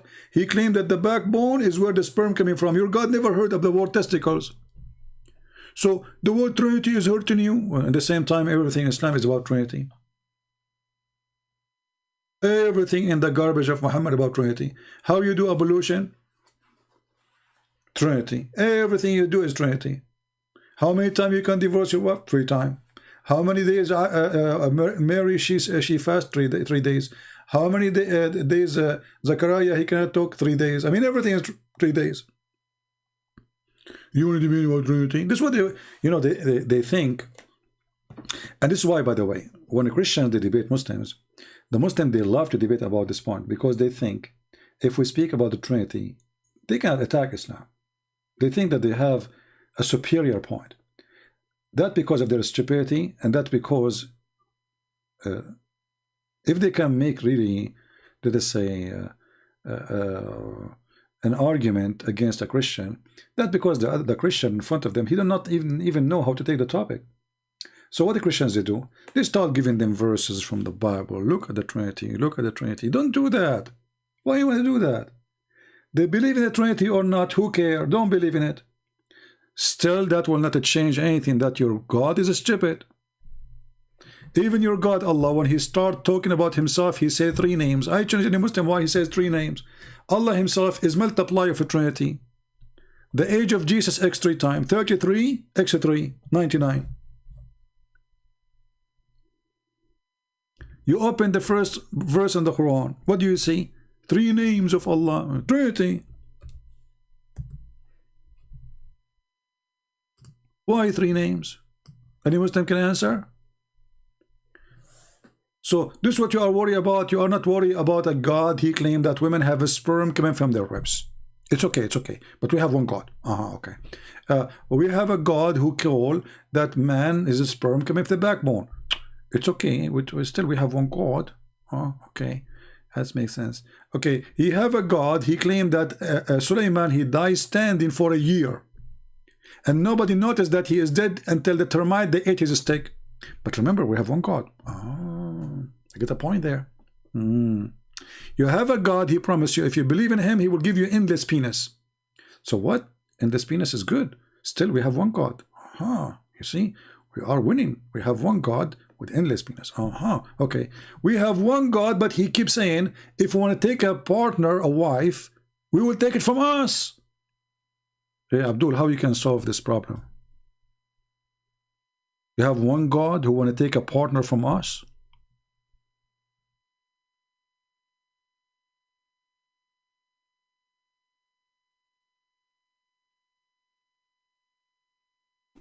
Any Abdul? We have one God. We have one God. So anyone from those who believe in one God is willing to call me and dare to call? TikTok, TikTok. You are TikToking. Do Allah have one TikTok or two TikTok?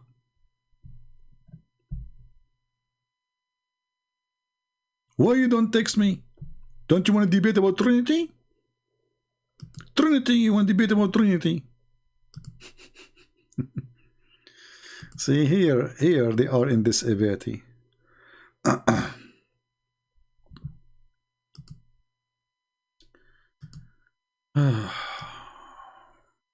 Any Abdul?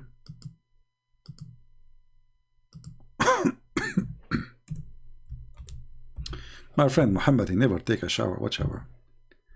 But this is about this is the book of Hayt, this is not the book of shower.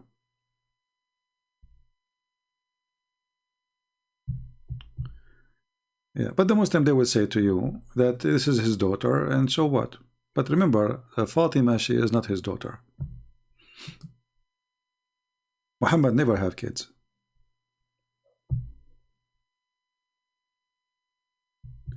Do we have any Abdul? I want to translate your book into Turkish language, but I don't have your book in English.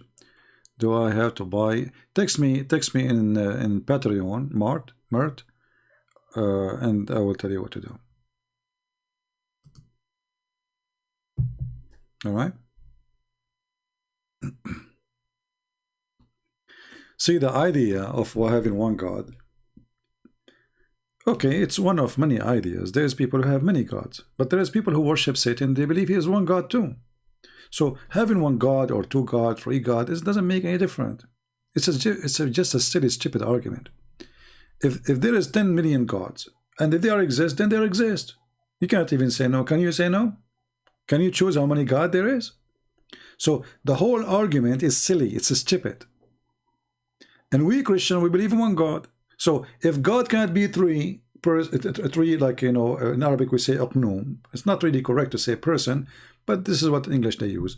So if God cannot be three in the same time he is one, then God cannot be God. Because there is something impossible for God. So here you see how silly the Muhammadan are. When they want God, they call him Almighty. When they want God is not Almighty, God is all idiot. As an example,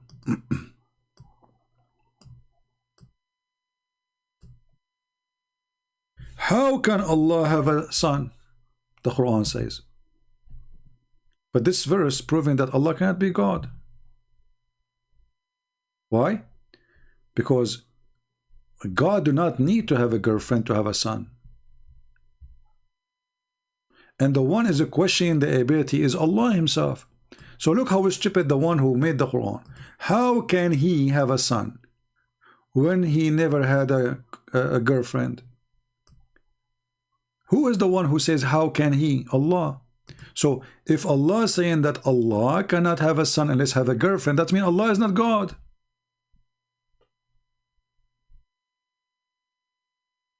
Do you see it? Allah is asking how Allah can have a son if he don't have a girlfriend. So Allah is like me and you, he need a wife. But look, in Christianity, we don't have a God who have a wife. None of us will believe that God, he married Mary and they have a baby. You know. So here the Quran is proving to us that this is written by a man. He is a stupid. Not only is a man, he's a stupid man. because this is not a logic to explain to us the concept of your stupid God. So here we go. You have one stupid God. He's one, but he's stupid. Because when God, he says, how can he? And the funny, always he could talk about himself and the other person. Okay, why Allah is talking, says, how can he? Obviously, the author, he forget to switch. This isn't a guy who made the Quran. How can he? Muhammad is copying Waraq ibn Nawfal. How can he have a son? But when Muhammad, he claimed that the one is talking is Allah, Muhammad, he made it a diarrhea full of poo-poo. So do you see how you refute yourself with stupidity? How Allah can be the Almighty, yes, yet he cannot have a son without a girlfriend.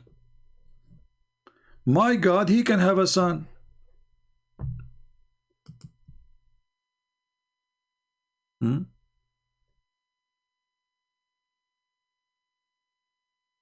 Yeah, for sure, Muslim, I don't have knowledge, but yet you are not daring to call me to prove it.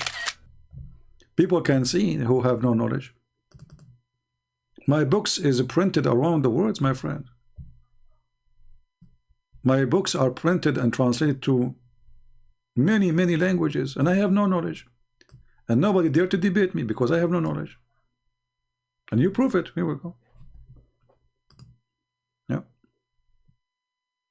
All what you need to do, say he have no knowledge, and that's it. My knowledge is gone. What about you call me and show everybody that I have no knowledge? As long as I don't have knowledge, you can win the debate really easy. It will take you maybe a few seconds.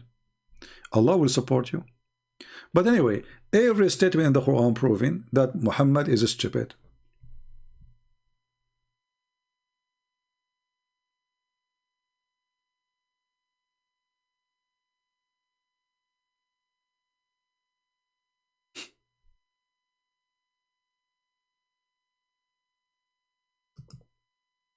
Look at this stupid verse here.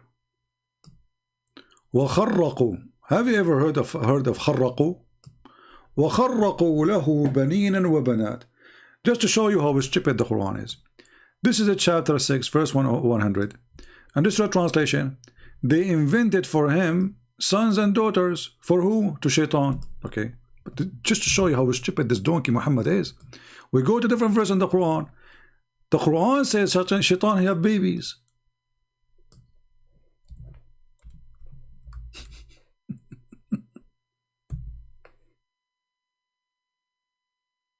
The stupid Muhammad, he claimed that Shaitan, he have babies. So in one verse says that people, they invented babies for Shaitan. He have daughters and sons. In the other verse says he have.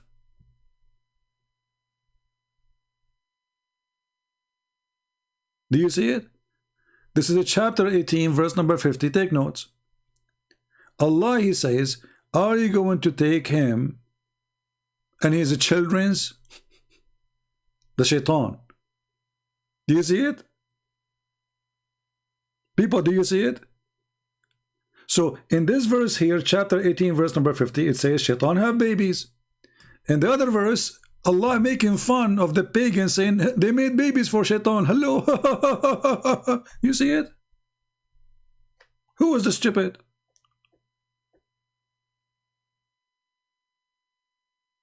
Which one of them is correct? Chapter 6, verse 100, or chapter 18, verse 50. The same God who is making fun of the pagan because they claim that Shaitan have children is the same God he is saying they have babies.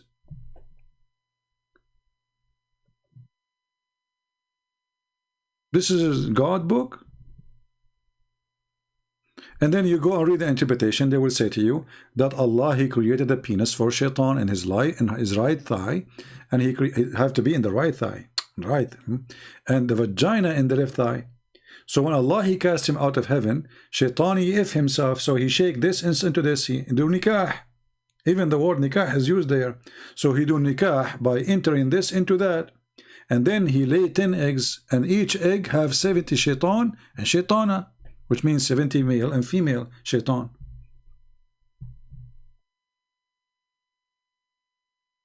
But remember, we have one God. Alhamdulillah, we have one God. This one God, this one idiot God.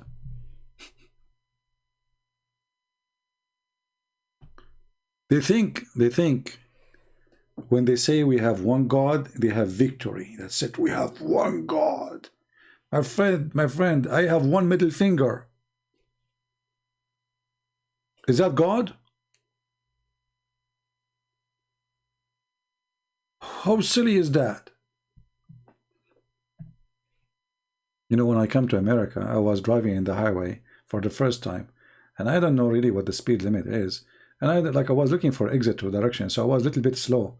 And those Americans, they start putting their hands out of the car. I said, man, I'm famous here. Everybody's saying to me, hi. And I don't know why they have a finger coming from the window, like, you know, like, what the heck? And I say, hello, hello, hello, like, you know, like a Borat, you know, in the highway, you know? Yeah, true story. Your God is a middle finger. Actually, your prophet, he says, I am the same as the middle finger.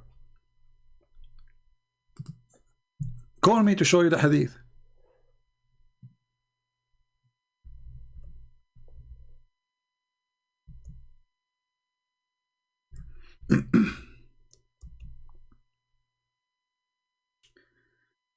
Oh, Lord have mercy.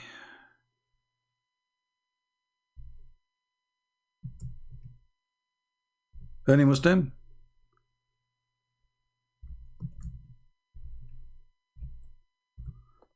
Any Abdul?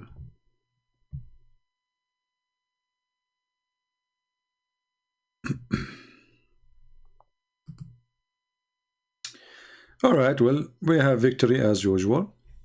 And those cowards, they don't dare to call me. And then after I hang up, they will say, look, this guy refuted him, and this guy refuted him, and we have 1 million response, and there's no response. Potato, potato, potato. Potato, potato, potato, potato, potato, potato. We have one God, we have one God, brother. We have one God.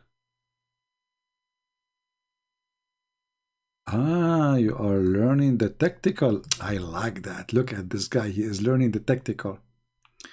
My friend, keep learning. I think you will spend the coming 20 years learning the tacticals. You know what? I'm so glad that you are focusing in the tactical, because you, Muhammadan, usually focus in the testicles. I'm not sure why you are focusing in the tactical. Are you sure?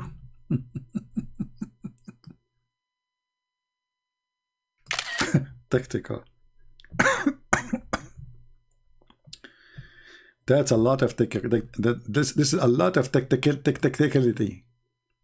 He is learning the tactical. Yeah. Yeah. Just wait until he learned the tactical, then he will hit in the testicles. That's deep. I mean, it doesn't take you long, just 20, 70 years maybe, you know.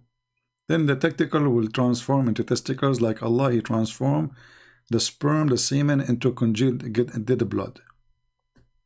Okay, Mr. Tactical. I'm happy for you. Tick, tick, tick, tick. You can tick, tick as much as you want. Anyway, people, I want to say thank you for being here. You should open chat to Muslims and atheists. Well, isn't it the chat is open for everybody, my friend, wise man? Everybody's welcome, you know.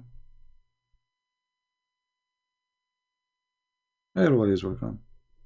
Do we ask people which religion? Everybody, you know, Muslim, atheist, Hindus, Buddhas, who care? All of you are welcome. Anyway, if you like me to come soon, so fast, as you see, YouTube is fighting our videos. So share the videos. Let us have a good number, at least, to make me see that those people here, who they are watching, they support my channel, they are sharing links around in Facebook, whatever, and they bring a lot of people. Otherwise, I don't feel like, you know, I need to come, you know. And remember, we need to bring more people, new people, so they can call me. Don't you want to see a real fight? A horrific fight? Bring me Abdul. And the only way you can do it is by posting the videos around and inviting people to join us. Christians, Jews, Hindus, Muslims, everybody is welcome. And remember, don't hate the Muslims. We are fighting the garbage of Muhammad. Muslims are victims, you know. Muslims are victims. Even ISIS, for me, by the way, they are victims. Those people, they think they are serving God. They think by killing they are serving God. That's what Jesus said. Time will come and people will think by killing you they are doing favor to God. That's what Jesus said. Remember that. So we pray for the Muslims. We are here to save them. We are not here to hate them. There's no point of hate. You know, when we go in war with those who do jihad, then you can do what war do. You know, I was in the army, and I will be willing to go to the army again and again and again. We fight terrorists, but we don't want to be killers. We will kill those who want to kill us, but we are not going to kill people. We want to save the Muslims. We want to win them. We want to love them. We don't want to hate them. All right? And if you are a terrorist, then we deal with you differently, accordingly, as you know. So I want to say thank you for everybody. I say may the Lord bless you all. And I want to remind people that Christmas is coming. And I am thinking to start my new Bible channel after the Christmas, or maybe even in the day of the Christmas. We will see. So pray for that. I'm just thinking about it, not sure yet. I want to be sure that this channel will not take me away from the target, because you know there's many people they can teach the Bible, but not many people they can do what I do when it's come to Islam. You know what I mean? So I want to be sure that that will not take me from the biggest mission. There's many great Christians. They know the Bible very well versed, and they can do even better job than me. And if I share the gospel with you, it's going to be a totally different new way from the way you know it. Because for me, I like to live the Bible, not to teach it. Which means people, when they read verses in the Bible, they just read words. For me, I like you to live the words so you can understand the words, not to read them. You have to live them. Jesus, the Messiah, our Lord, is the walking, talking, living Word of God. So in order to walk with Him, you have to listen to Him by walking with Him, not just listen. So the walking, talking, living Word of God need a person who is willing to listen, to walk, and to live the Word of God. Otherwise, the Word is just words. So the Messiah, when He speaks, He is not just teaching wisdom. He's not sharing words. He's not making speeches. Because many, they can make speeches, great speeches. But He was telling you how to live His Word, how to be united with the Lord. So I have a different way of teaching the gospel, and I don't want to read for you a verse and tell you what the verse means. I want to read the verse, and all of us will live the verse, and then we will understand what the verse means. See, the word of Christ, it is self-explained. You do not need me to explain it. But the condition is so simple. You have to be living as a faithful person from your heart, the words you read. Otherwise, they are just words in a book. So the words have to go and live inside you, inside your heart. Then those words will be active and they will be something very useful for you. Otherwise, words are words. Thank you for being here. May the Lord bless you. Until we see you soon again. Christ is Lord. And Islam is a scam, and we prove it every day. Take care.